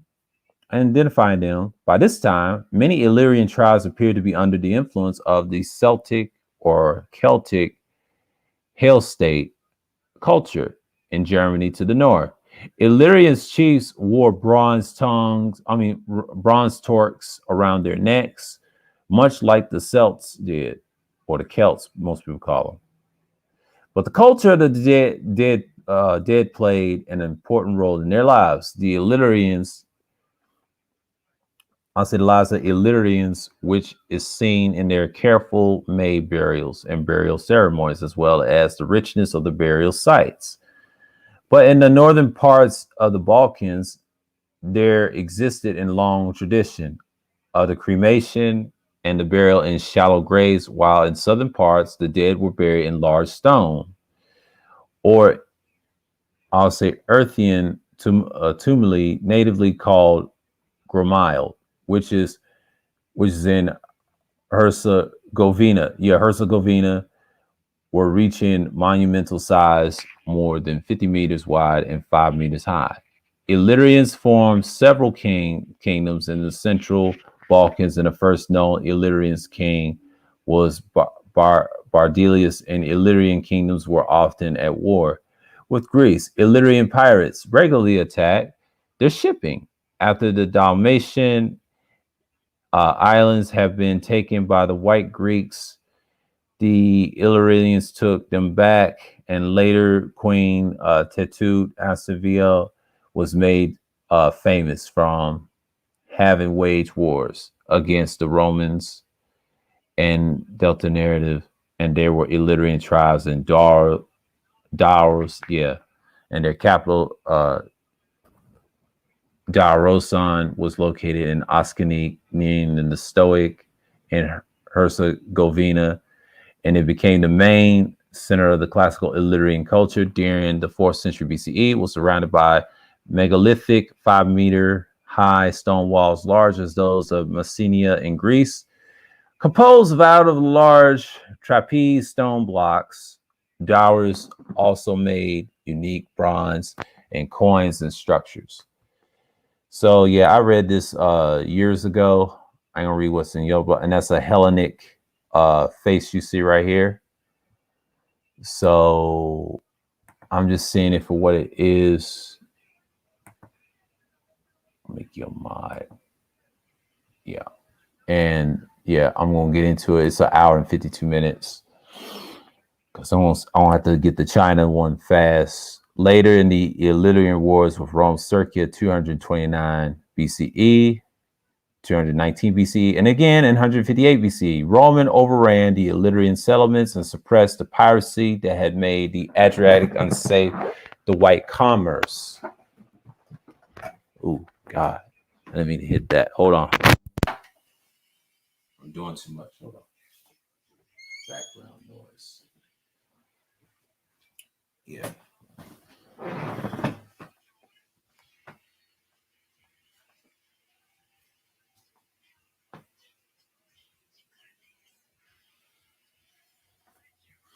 Yeah.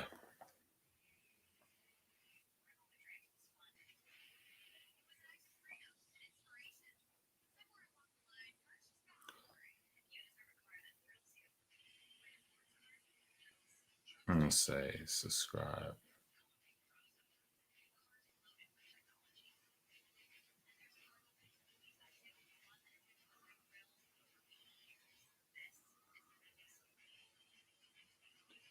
Yeah, I'm live streaming right now.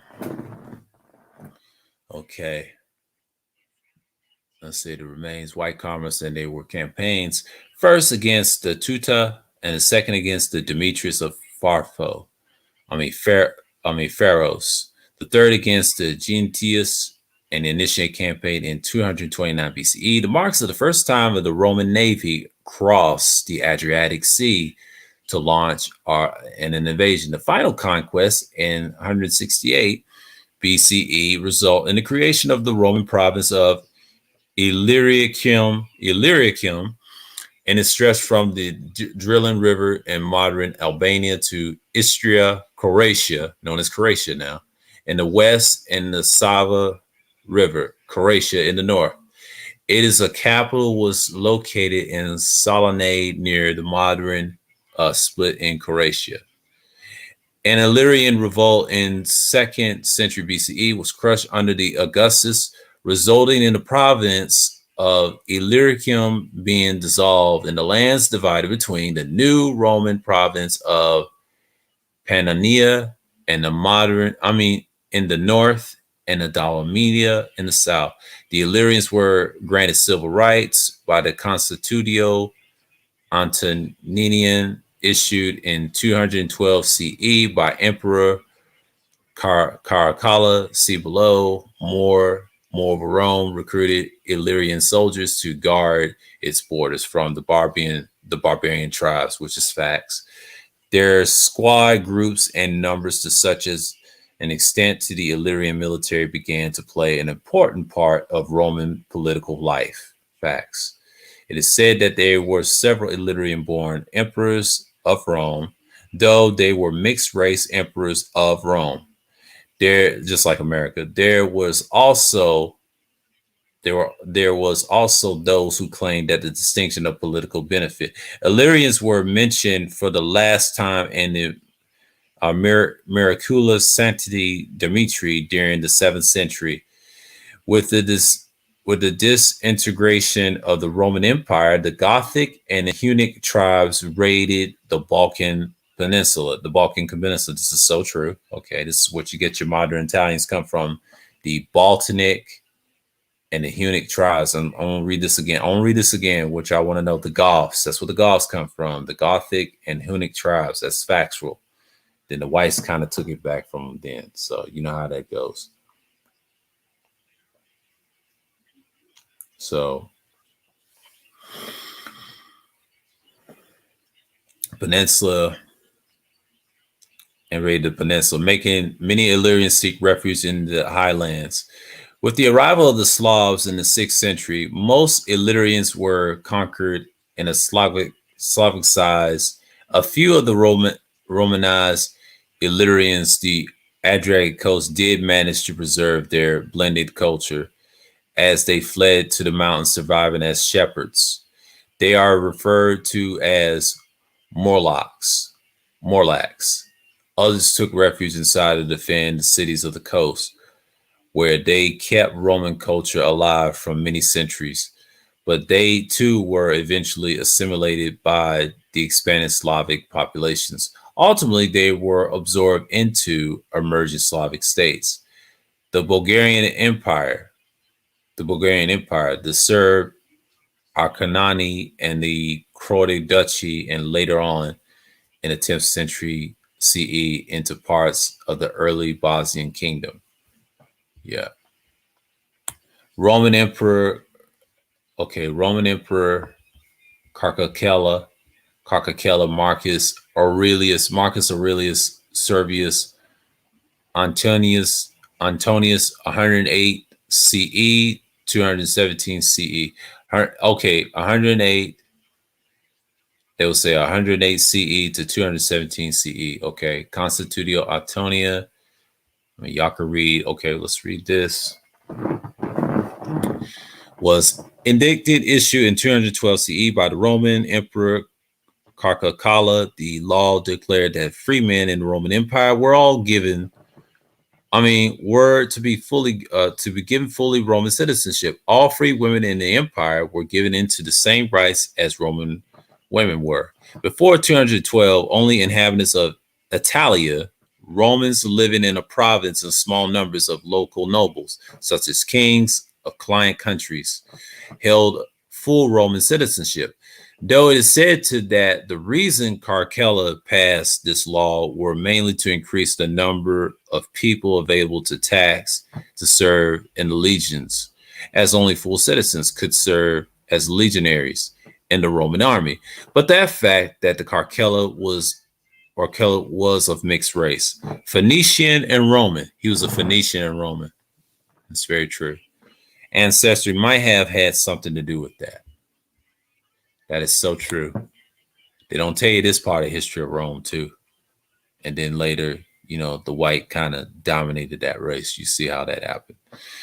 Supposedly prehistoric Illyrian invasions of the Balkans, which involves a great movement of the Illyrian tribes from the lowlands of Central Europe, now modern Hungary, towards southeastern Europe and the Balkan Peninsula, is estimated to have occurred around 1300 BCE. The numerous Thracian names in Illyria had led many scholars to believe that the region was originally inhabited by Thracians, who were either displaced or submitted to Illyrian invaders. The Illyrians were most likely to turn and push eastwards by Celtic tribes from Germany in the northwest. According to this theory, the Illyrian invasions most likely caused the Tharsian expansion to the east and the Phrygian migration from Thars into Central Asia, and Asia Minor, Anatolia, and Turkey today. And the movement of the invading whites and Hellenes in Greece in the south, and the Hellenes invasion of the Peloponnese and the large peninsula in the south and the southern, I'll say the southern Greece, but may have been forced to the black Monesian Greeks who lived in there and then fled to the south and colonized the coast of Asia and Minor. Anatolia, Malius, ancient cities of the west coast. Senecae were arrival 13th century BCE. Languages, speakers, and all central Anatolia who called themselves the Carians, and later in the first black Manesian Greeks and called themselves the Archeans and Sea people. And the city of the time rebelled against the Hattian Empire. No such thing as the Hittite, but they call it the Hatti.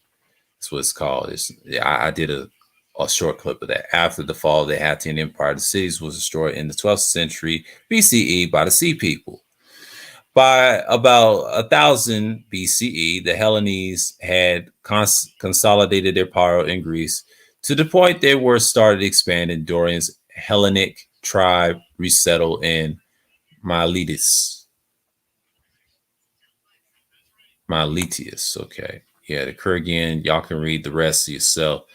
This is of the Eastern Europe. I'm gonna skim through. Y'all got the full links in the chat. The Mongols, and they're showing breastfeeding the baby and all that stuff, white babies and all that. Okay. Yeah, y'all can see the rest of these groups. This is a long one. It's Eastern European. Bam. Let me see what links I put in. And that's a piece. It's 2 hours in, so that's just the thing. I gave you links of Eastern Europe. I'll give you some more links. Scoring a lot of chips. Salute. Yeah, man. I'm going to look at this very thoroughly. So we're going to go into, let's say, China first. China's a big, long one. You know, I'm not going to read all of this right away. I'll give you all the full link. Y'all can read. I'm going to skim through the juicy parts because this is a long stream, because I don't know if I'm going to, you know, it's a nice panel and we'll see. Hold on. I messed up something. Hold on. Copy. All right. Let's see here. Paste. Let me get you to China so y'all can take that meat home. Oh shit, Anger Man's on. Shoot, I ain't even worried. I'm still doing the stream. Y'all not gonna stop me from doing that. Y'all ain't about to stop me doing shit. I'm taking this time because y'all ain't doing nothing Wednesday. I'm taking advantage of Wednesday right now. And yeah, man. I'm just on fire right now. Eastern Europe. So appreciate China White sharing that video. So let's see what we got in here too. 8 likes. On fire right now. Yeah. Oh dang. I lost a couple. 37, 38. Oh wow. Yeah.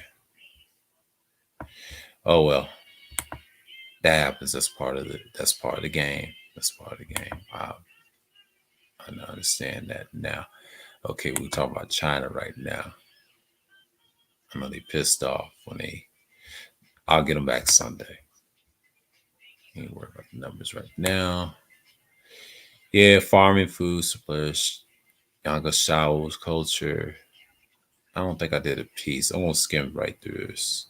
Y'all can read the rest of the top. I'm not gonna read the rest of the top. Y'all can read the information. Well, this is China.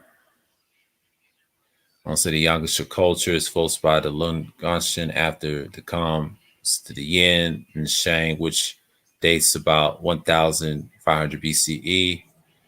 Better known China's late Neolithic period, 2000 BCE. Shang Buffalo, 1800 BCE. And here's a note. We have clearly made clear that the dates should not be taken literally. A point of comparison of Yangshao culture is dated conventionally at 3,500 BCE. Yet, just across the bay in Japan, the same type people, the ancient Yamano, and who migrated from China to Japan, are known to have inhabited the area since about 35,000 BCE. So be careful what conclusions you draw from dates. Yeah, you got to be careful. Shang, 1200 BCE. Shang region of Wang Ding, 1100 BCE. Shang Will, 1200 BCE. Let's see. I'm not even worried about the numbers at this point. So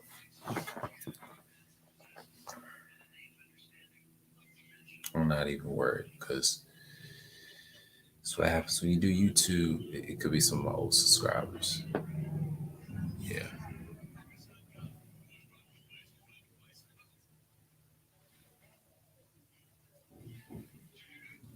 Yeah. I'll get them back next Sunday. Everybody likes drama. It's the culture. For many years, the Xia dynasty was thought to be the mythical time that the Chinese tell us about their oral history. Though the Xi dynasty existed in oral histories, there was no archaeological evidence found until 1959.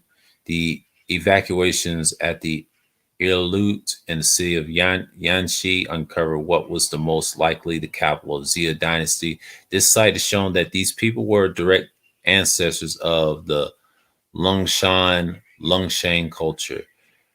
Radiocarbon dates from the sites indicated to the extended 2100 to 1800 BCE. Despite this new archaeological evidence of the Xia, they are still not universally accepted as a true dynasty.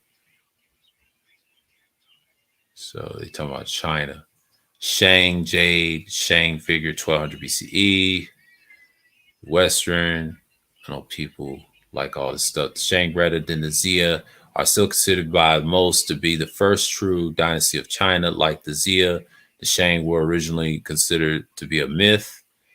They were discovered because Chinese pharmacists were unknowingly selling oracle bones that the Shang had created, and the pharmacists were selling the bones as dragon bones. These bones were first noticed in 1899. By the 1920s, there were backtraced at Anyang's province, but where at the last Shang capital was found, and the evacuated, and the evacuations were halted in 1937.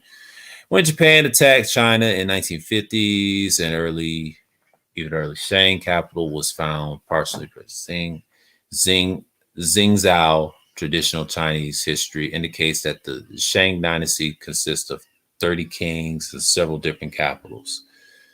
Wow, that's a lot.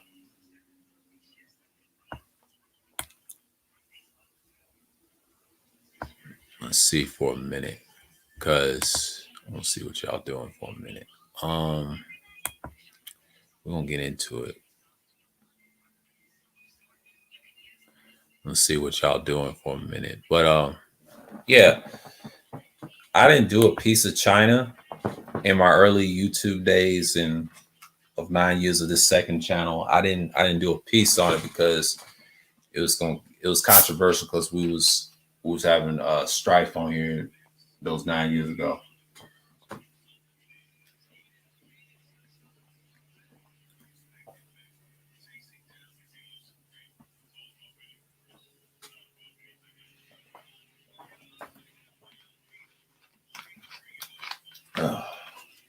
Get a quick water break.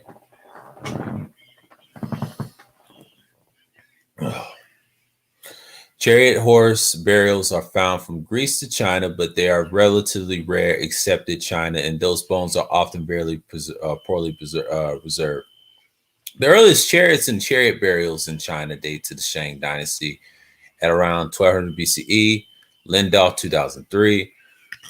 They're used in the Shang period, mainly seems to restricted to royalty. But during the succeeding periods to the burial of chariots and horses began so much more widespread.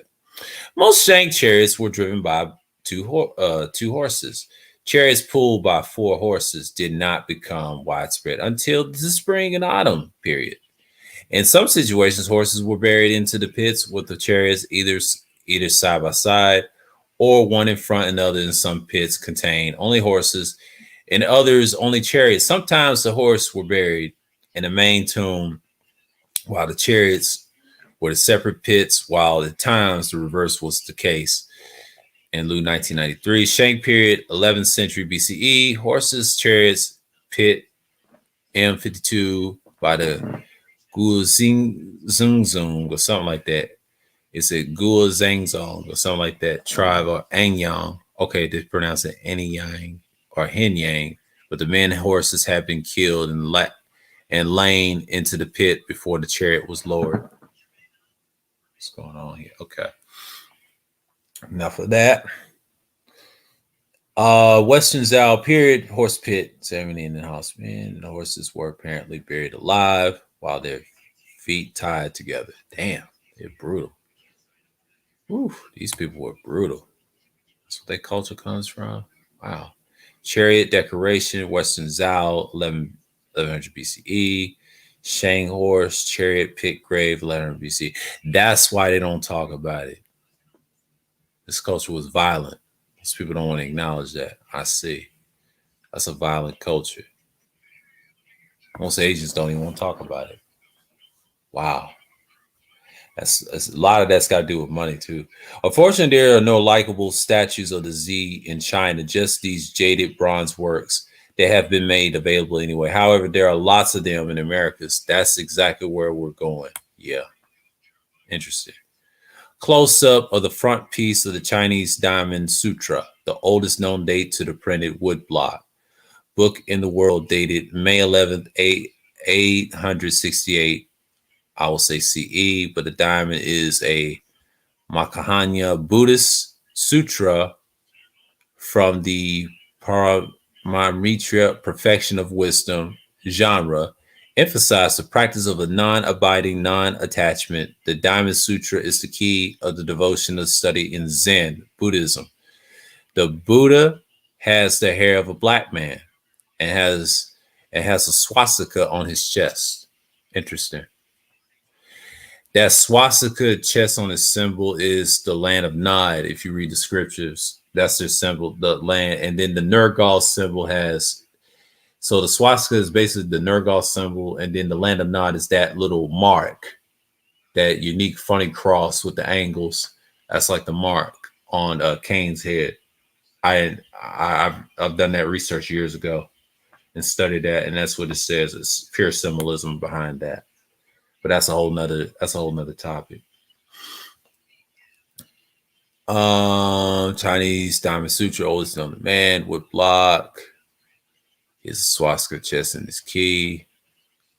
It says the same thing. Okay. Yeah. Find that. Multiracial. Yeah. CE. Okay. Turns 6 BCE, turns 20 CE. Yeah. They got a long history. The mulatto Mongol. Black Caucasian. Wow. Lolian Beauty. Damn. 1800 BCE, called the Beauty Lorien. Little River Tomb Complex, which refers to the Bronze Age burial sites located near Lopnur, Xinjiang, Western China. It was along oblong sand dune from which more than 30 and well-preserved mummies buried at airtight oxhide bags have been excavated in Lulan and known to the Russian archaeologists as Korean and was ancient king based around the important oasis in the Silk Road, already known as the 2nd century BCE, on the northeastern edge of the Lop Desert, and the term lowland and is the Chinese transcription of the native name Korean and is used to refer to the city near Lopnir as well as the kingdom in Lopnir. Yeah, okay. So it's a long read. I gave y'all the whole script of them. Yeah, they get into the scientific facts. Okay. Peking Man. Let's talk about the Peking Man. This ain't gonna be fairly long. Okay, how much time we got in the stream? 2 hours and 50 minutes and 50 seconds. 15 minutes and all that. Okay. It's a 2 hour stream already. I just read an hour of the Eastern Europe. We got that covered. But we're gonna get into this one with China. So we're gonna get part two. We're gonna get all of it. Anatolia, I'm gonna skim through that one. I'm gonna give y'all links to that one. I ain't gonna read a lot on that because we took a whole 2 hours on that. I'm gonna stick to that topic and start talking. I may do that. I got a plan. I'm gonna plan on Anatolia. We're gonna talk. We're gonna talk about that. We're gonna stick to that because I don't know what's going on. In some cases, because I know people are streaming like crazy right now, and that's okay. Because we're not gonna let that stop us. That's not going to be the end all be all. Because I know the summer everybody's moved around, and some ain't going out because of COVID. I decided to do this because this is a stream that's needed, and I know people don't subscribe to me very well, and that's just part of the game. So when I do topics like this, I know people get very, very upset. Just like the World Black History Civilizations, I know people are so emotional, but they just gonna have to get over it. I don't care what people think. It's my content. I do what I do. Yeah, it could be trolls. Some were trolls the first time. It could be trolls that I got bots and stuff. I gotta watch that because nines out of ten, it's bots are everywhere. Because I have to see what's what. Because everybody's not gonna follow me right away. And if they start falling off, I see who they are. And we're gonna have to look at lifetime. Yeah, man. We got to look at people for what they are. And we're gonna have to people get emotional and things like that.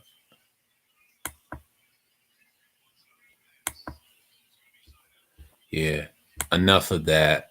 I'm just gonna stick to the topic because let's go with the Peking Man because people are so emotional nowadays. In 1923-27, during the evacuations at the Zhao Kakadoan, China near in Beijing, formerly Peking, bones were found from 750,000-year-old humanoid dubbed Peking Man. Many people, including some Chinese, claim that the Chinese people descend from Peking Man, who in fact was actually a Homo erectus. They said Homo erectus, deep. Okay. They call it the Peking Man, this is kind of interesting. Busts of the Peking Man on display of Codonian or something like that, Zocodonkian, and then the forensic facial of Homo erectus Pekinus Peking Man. That's what they look like. Interesting. In a response to 2001 of many world's leading genetic researchers produced a study which clearly shows that Chinese, like everyone else, descend from Africans. Yeah.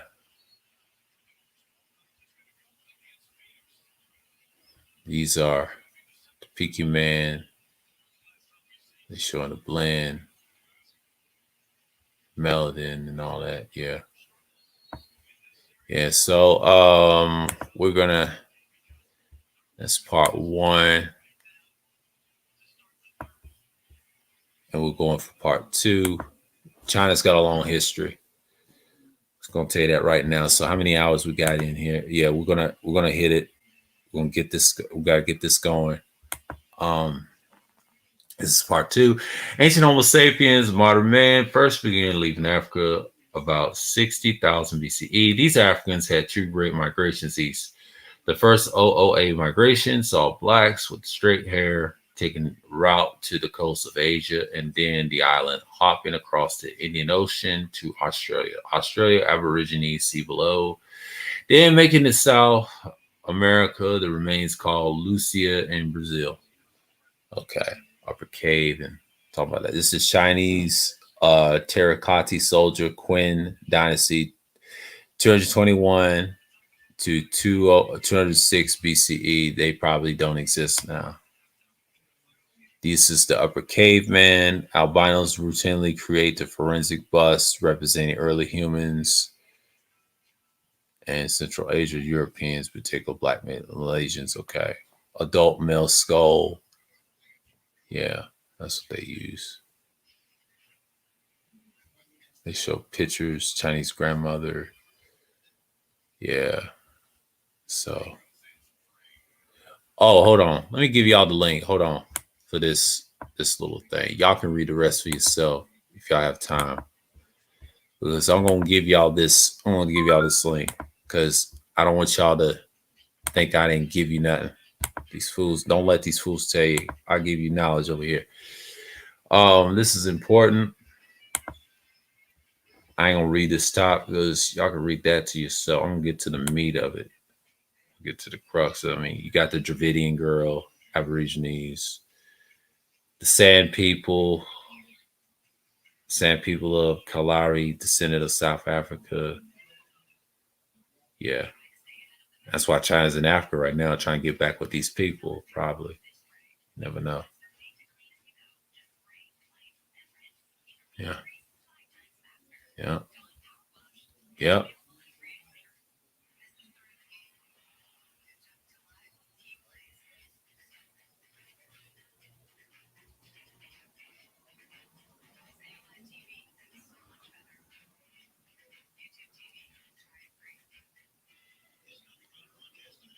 And the mask. Conquest of Black Shang. Let's get right here. We'll get to the heart of the history.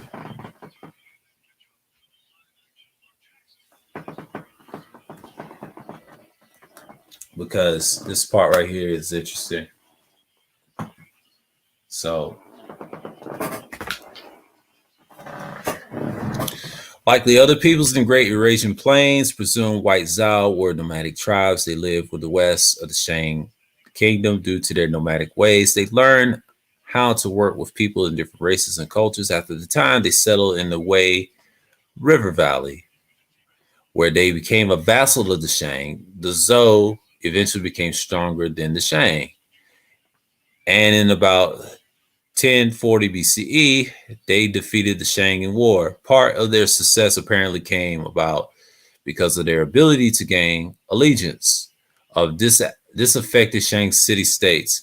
The Shang also has been weakened by constant warfare with the unknown people to the north. After their victory, and the Zhou built their capital in Xing. Okay, and quote, the Shang have also been weakened by the constant warfare with an unknown people to the north. From the quotes above, the natural questions to ask: where those unknown people to African Grimaldi, who we know inhabit the area of north, what is now Mongolia, the Malta Siberia? The answer is we don't know. So far, material has not become available, which would allow speculation one way or another. We must be mindful that the Chinese government does not designate information of this kind. Okay. And that they, like their European counterparts, are not anxious to acknowledge the part played by Africans in their development in history. See, that's why. That's what it says in parentheses. China's not our enemy. That's just, they're in the middle. They really relevant people, but they're relevant in history. I'll tell you this. They're relevant in history, but as a people, and if you want to talk about wars, not so much. Because they're peaceful people. They don't want no strife. So it's kind of like the other races. It's kind of like, all right, like, look here. And my boy put this out here. See, they're doing more research. See, why do you think they try to make billions of dollars trying to find all this shit? That's what you got to worry about. Now you got to know who's who. It's just about money and control and people. How you going to replace them? It's hard. It's too much history in the ground. You got to dig it up. Everybody wants tech. Now it is. Traditional Chinese history says that the Zhou were able to defeat the Shang because the Shang had to generate morally. Part of this belief may have been propagandized by the Zhou themselves. They were proponents of the mandate of the heaven. The Zhou used this idea to validate their takeover, subsequently ruling of the ruler Shang kingdom. The mandate of the heaven says that the heaven places the mandate to rule on any family that is morally worthy of the responsibility. And the only way to know if the mandate of heaven has been removed from the ruling family is they are overthrown. So if the ruler is overthrown, then the victors had the mandate of heaven. In other words, if you win, God must be on your side. And wanted it that way. Perfect victory's logic. Ancient Chinese skin colors. Uh-oh, here we go. We're going to get into it. We're going to get into, oh shit. I fuck. The oldest lifelike depictions of the non-Shang ancient Chinese that we have in the terracotta army of the Qin dynasty, 221 and 206 BCE. See below. The terracotta army is the terracotta warriors, the horses of Qin Shi Huang, the first Qin dynasty emperor. The terracotta figures dating from 210 BCE. We discovered in 1974 by some local farmers in near Zhejiang and Xinjiang province, China, near the mausoleum of Qin Shi Huang. And Z was also the home of the first Zhao kings. First of these statues, which originally were painted in natural skin tones, mostly black, but which are now faded and peeling, we can clearly see the skin colors and phenotypes of ancient Chinese people, which is quite different from the Chinese people of today. Which is strange because after so many thousands of years of blacks and whites coexisting in the same region, Central Asia and East Asia, there should not have been such a clear distinction between blacks and non-blacks at such a late date. They should have looked more like the mulattoes of today, even though the Tyrian mummy above is clearly not an albino. It does not show how much admixture either. It's very unusual that for humans to coexist together in the same region, not a crossbreed to any appreciable degree for such long periods of time. This indicates that the earliest years of the man's habitation in Central and Eastern Asia, they were impediments to black and albinos intermingling. The catalyst for ending this separation was obviously the defeat of the black Shang by, we assume, white Zhous. Interesting. Yeah. So the early Chinese was black. Interesting. Not surprised. The albino and Mongol mulatto people have created an incredible array of lies to cover up the blackness of the ancient Chinese.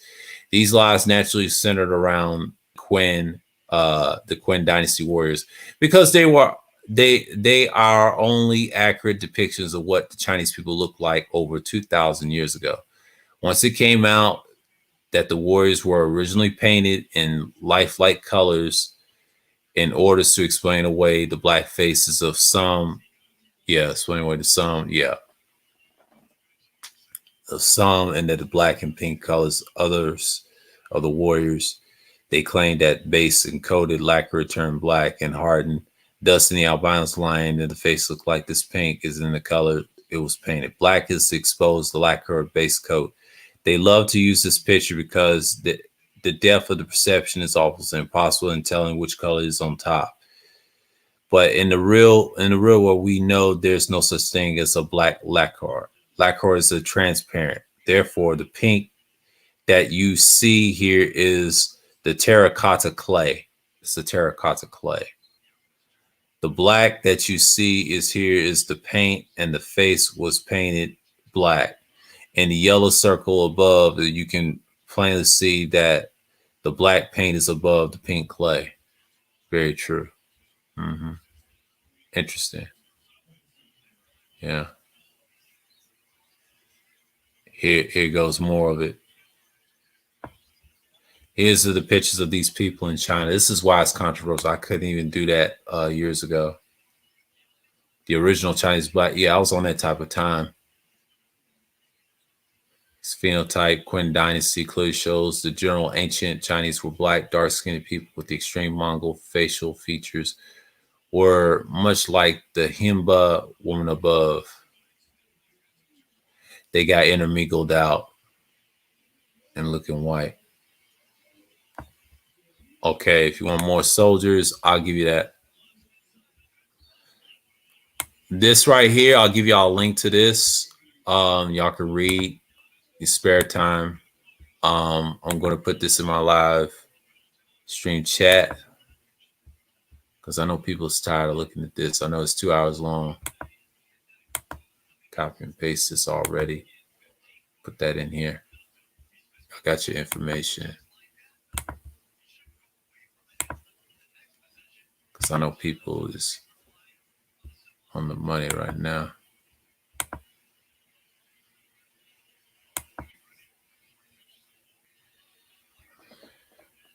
It's 10:44. The fact that there was an impediment to crossbreeding prior to the Zhou's defeat of the Shangs in 1040 BCE, demonstrated by the evidence of the rapid crossbreeding and since the defeat, that the first perhaps 44,000 regional coexistence, there was still clear distinction between the black and non-black Chinese.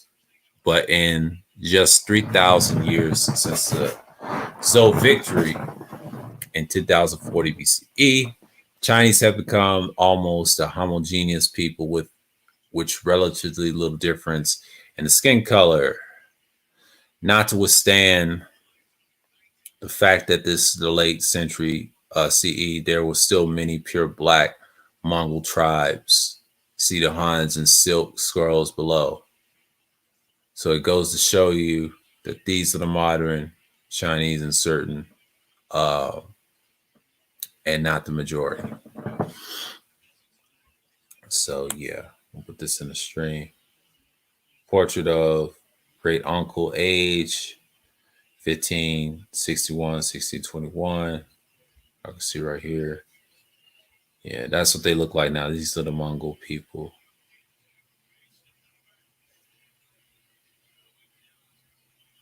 Yeah, that's China. Hold on. It's COVID-19.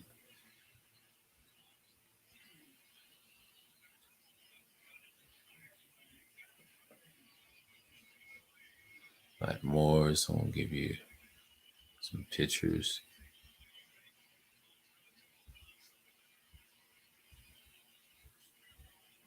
Show you pictures of story legend of Samurai Yuzuki. Here you go. Samurai. Black Samurai Yuzuki by the South African artist Nicola Rouge. Statues made of old tires. Intertubes, one of the statues of the South African collectors. Yeah. Mozambique. Yeah. China, not so much. Y'all can look at some of this. There's statues. So yeah, this is China's culture. Hold on. What about the Huns? False depiction of Anatolia the Hun. That's what they give you. The Huns were nomadic pastoral people in Eastern Asia, but invaded Europe in about 370 CE, but created a Roman Empire which reached as far west of Germany. They were possibly descendants of the Zingun, who have been northern neighbors of China 300 years before. The Huns may have stimulated great migration, contributed factor to the collapse of the Roman Empire. That's what they say, but it was collapsed, but really didn't die off. It became the church. Still exists. It's just in fragments. It's mixed mirrored clay because it turned into the churches. Because you can tell in the Renaissance period, that's when Italy was the thing, but Rome was a culture. It never died off. I mean, the empire, yes, but that empire didn't really fail. It turned into the church. What you see in the Renaissance period.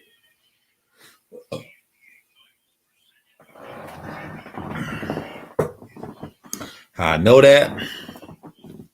Because the culture's still intact. So this is where the Huns and all them, they think the empire is rich. They were many empires, they were weak. Jordan's in Roman history, Roman historian wrote a book on the history of the Goths, the Gothicus and Circa 551 CE. In his book, he describes the Huns as they made their foes flee in horror because of their swarthy black skin aspect was fearful. They had, if I may call it so it's a hideous lump, not a head, with pinholes rather than eyes. For they cut off the cheeks of the males. They cut the cheeks of the males with the sword, so that before they receive the nourishment of milk, they must learn to endure wounds. Hence, they grow old beardless, and their young men are without comelessness because of the face forward by the sword spoils by its scars and the mature beauty of a beard. It is also said that another common custom of the Huns was strap their children's nose flat from an early age in order to widen their face as to increase the terror that looks like they instill upon their enemies. Damn.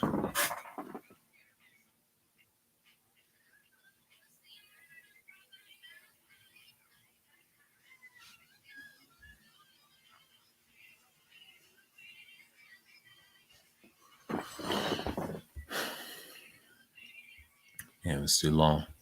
Ooh, battery about to be extinct for a minute. Modern Mongol matching the appearance of the Anatolia the Han, providing the historian Priscus, who was a Greek-speaking Roman citizen. They said they were Asian. Interesting. The Mongols, the Mongolian period.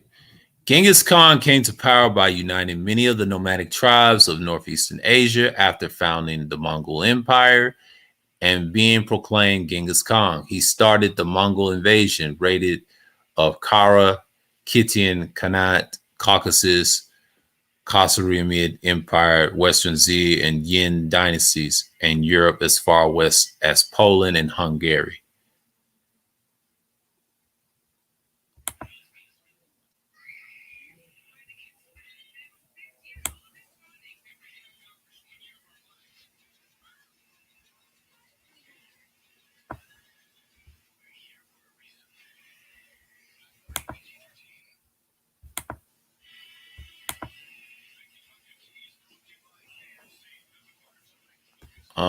Cancel.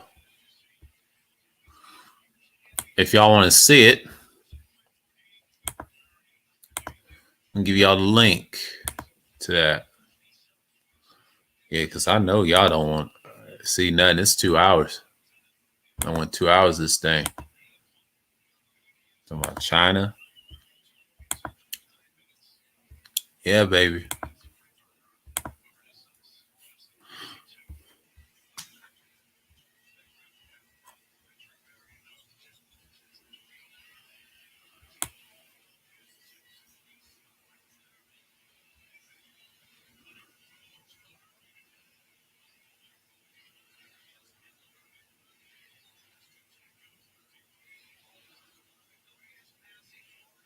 Silk Hand Scrolls, yeah.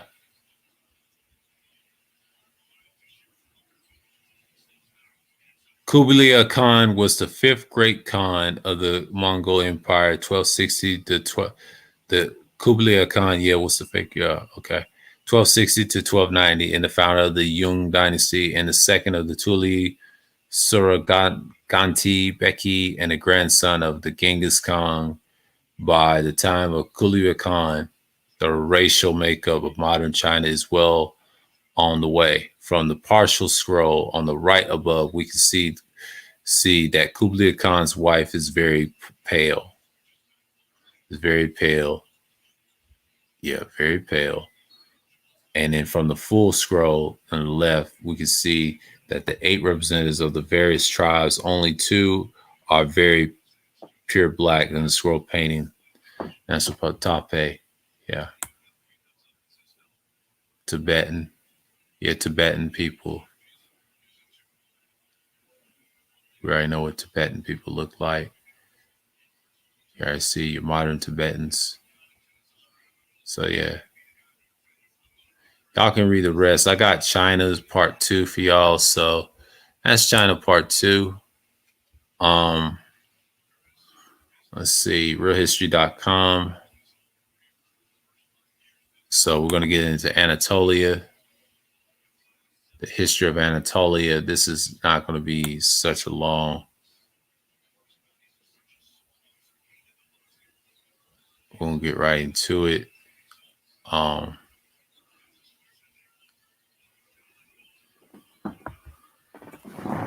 Hold on for a minute.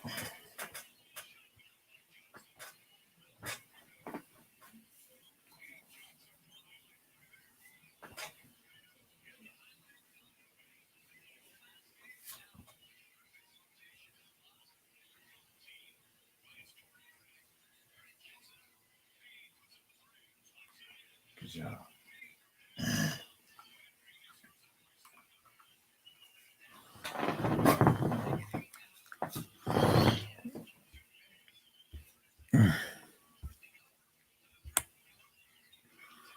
Background of the Turks. Background of the Turks. And okay. They said they Berbers, Persians. I think I read that. Oscars, I gave y'all that. They said Egypt and all that. Yeah, Grimaldi. I'm gonna skim all through this. I ain't gonna read the top. I'm gonna get to the Anatolia. Yeah, we're gonna get into Anatolians. I know y'all.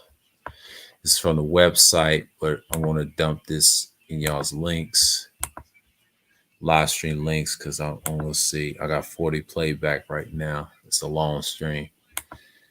I understand people. Hold on. What's this? Paste. My fault. Yeah. Yeah. I'm gonna dump this in. Okay. We're gonna say Anatolia, Asia Minor, modern Turkey, Figari, Cappadocia. Yeah, okay. Did the Anatolians invest in steel? It's the earliest predictions. Steel is seen in pieces of ironware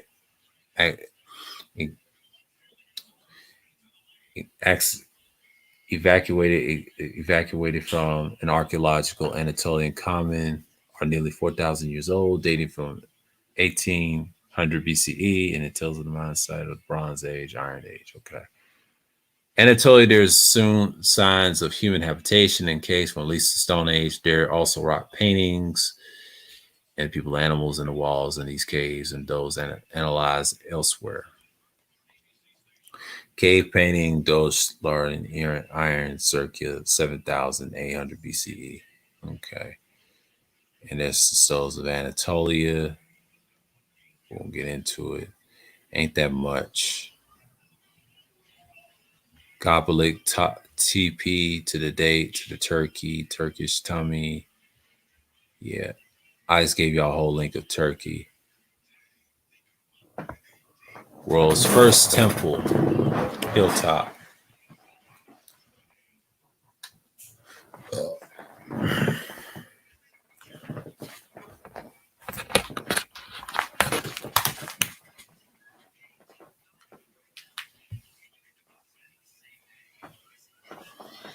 So I'm here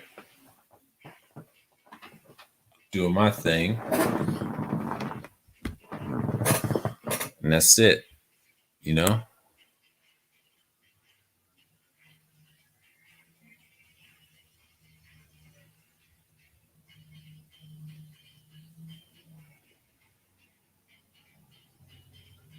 And Euphrates, damn, it's a long read. I'm just gonna show you the pictures. I've been reading too long. It's gonna go like this. Just make it simple. And yeah, this is the pieces of the skulls. You know, y'all can read the rest for your time. So I didn't get into the Anatolians that much and the statues, and they show you, you know, this is the site that goes in because I know it's a long read, but Anatolia too. We'll see what they're talking about. Okay, modern Turkey now, but this is the ancient. This is part two. It's the original Grimaldi Mans. You see what they look like in the statues. Yeah, and they're showing the history of their background. The Hattian people, I covered this in my old pre-records, Anatolia, Mesopotamia. Y'all see my old stuff. And I'm just showing you the pictures. I'm not going to get into the reading. But here's the thing. I'm going to send y'all the links. If y'all want to read these later, I will do that. But you know, I've done enough reading. It's been 2 hours because I don't know if I'm gonna kill the stream or whatever. We'll see. Because I already got 41 playback. I'm good off of that. So, you know, this is a long stream. Let's see for a minute. The stream's extremely long. So we know what we can do with this stream. So yeah. I think people got what they came for. So, you know, they look at it and things like that. But you know, I knew this wasn't gonna be an open panel, but I'm gonna set this up to say this. But yeah, man. I knew this was coming. Oh, 25 view. Oh, dang, that's gonna go up. Yeah, but it's only 2 hours. And you know, I am curious to who knocked off that. Okay. That could be bots. But we'll see. We'll see. We'll see. People are so loyal. I probably lost a few subscribers out of it, but that's okay. Somebody be doing that on purpose. Oh, okay. Those historians and all that. Yep. And so, however, that's the people in general. That's what the Anatolian. See, he done upgraded. Damn, you know, it's great statues. That's Anatolia. You know, I gave y'all the links. Look at the scrolls. Anatolia, now Turkey, is an inscription of Bakra king, Somali concerned on royal deeds. It's dated 720 BCE. That's in Anatolia. The Anatolians, man, they got wiped out. Look at this culture. The Zoroastrian, that's where they got it from. That's the culture of the people. Group room. It's a child. Yeah.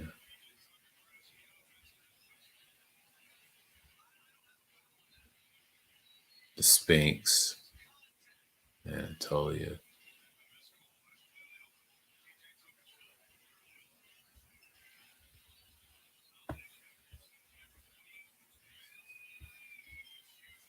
They call it the Hittite Empire, but it's actually the Hattian Empire.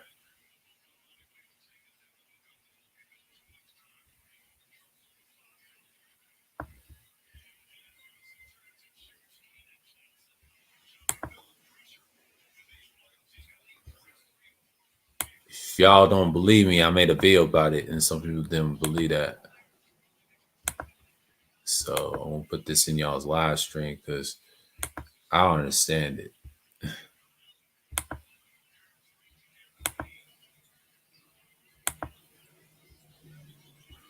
So yeah, I'm gonna get into it of the Anatolians. I'm just showing you pictures. I've done this before. I just want to add some, just read and show you pictures. But yeah, they upgraded, and that's what I did. So um,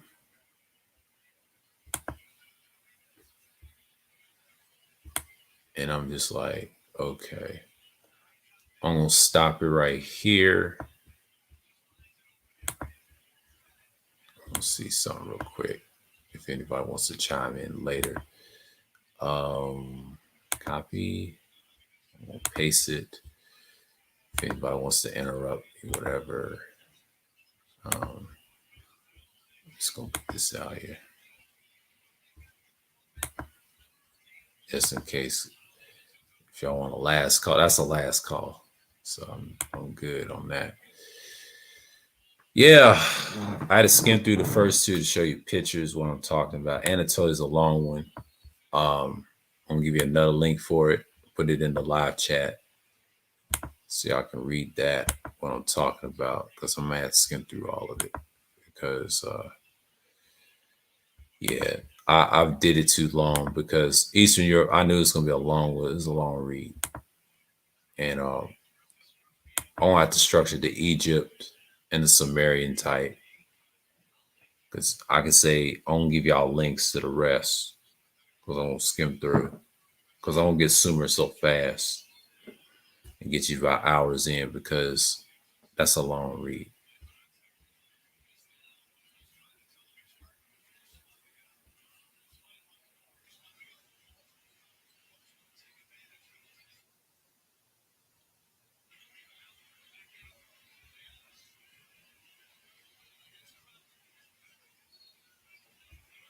That's a long history. Yeah, Anatolia, Eastern Roman Empire, Eastern Byzantium, Asia Minor equals modern Turkey. Mm-hmm. That's what it means. As you can see, the people from the islands, the pictures, the coin, islands, Lesbos, 500, 550 BCE. Yeah, man. Anatolia. Soliloquies, the soliloquies, or should I say Anatolia 200 BCE? That's that person from Anatolian. The Anatolians right here. Antiochus III the Great ruled 220 and 187 BCE. Yeah, real shit. Yeah, interesting. The Artaxerxes, yeah, Arab Byzantine Wars is Tigranes the Great. Yeah, so it's got all that. We already know what happened to Turkey and things like that. The intermingle and yeah, already got that. The Turks and the Fezes, they were Fezes, Ottoman Empire and all that. Bazai the second, yeah, all these cultures.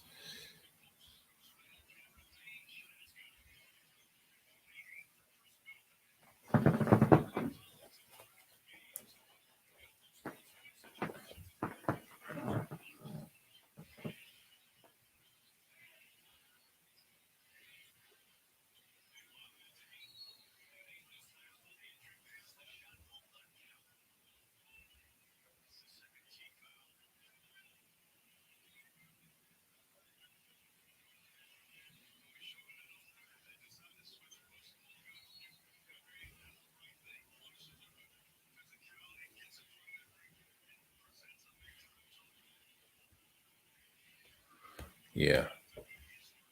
So, I just put the rest in the link. Yeah, this is all I have. So that's where I get the statue from and from the Moors and things like that nature. But yeah, I won't stop screen share.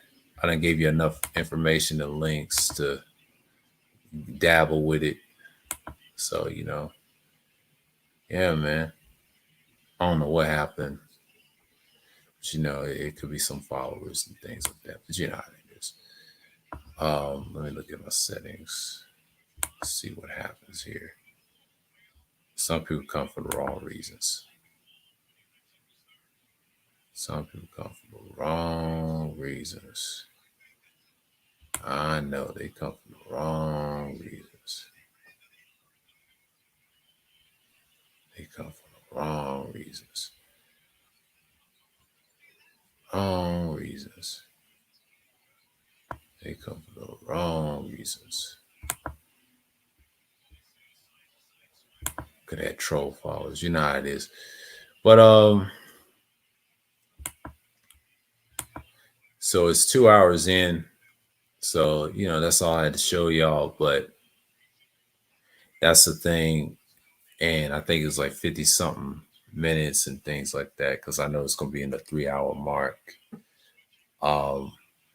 If it gets to that point. So yeah.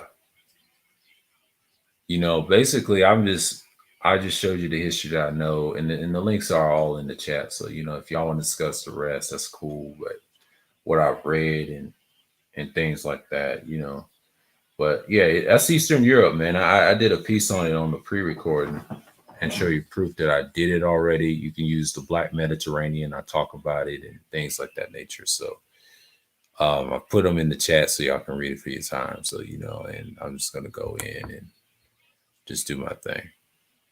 So, you know, I know people ain't coming up, but that's okay. You know what I'm saying, though? And yeah. So I'm here. So, you know, I'm gonna sign off for a minute. Hold on for a second. Yeah. So with that, I'm gonna say peace and shalom.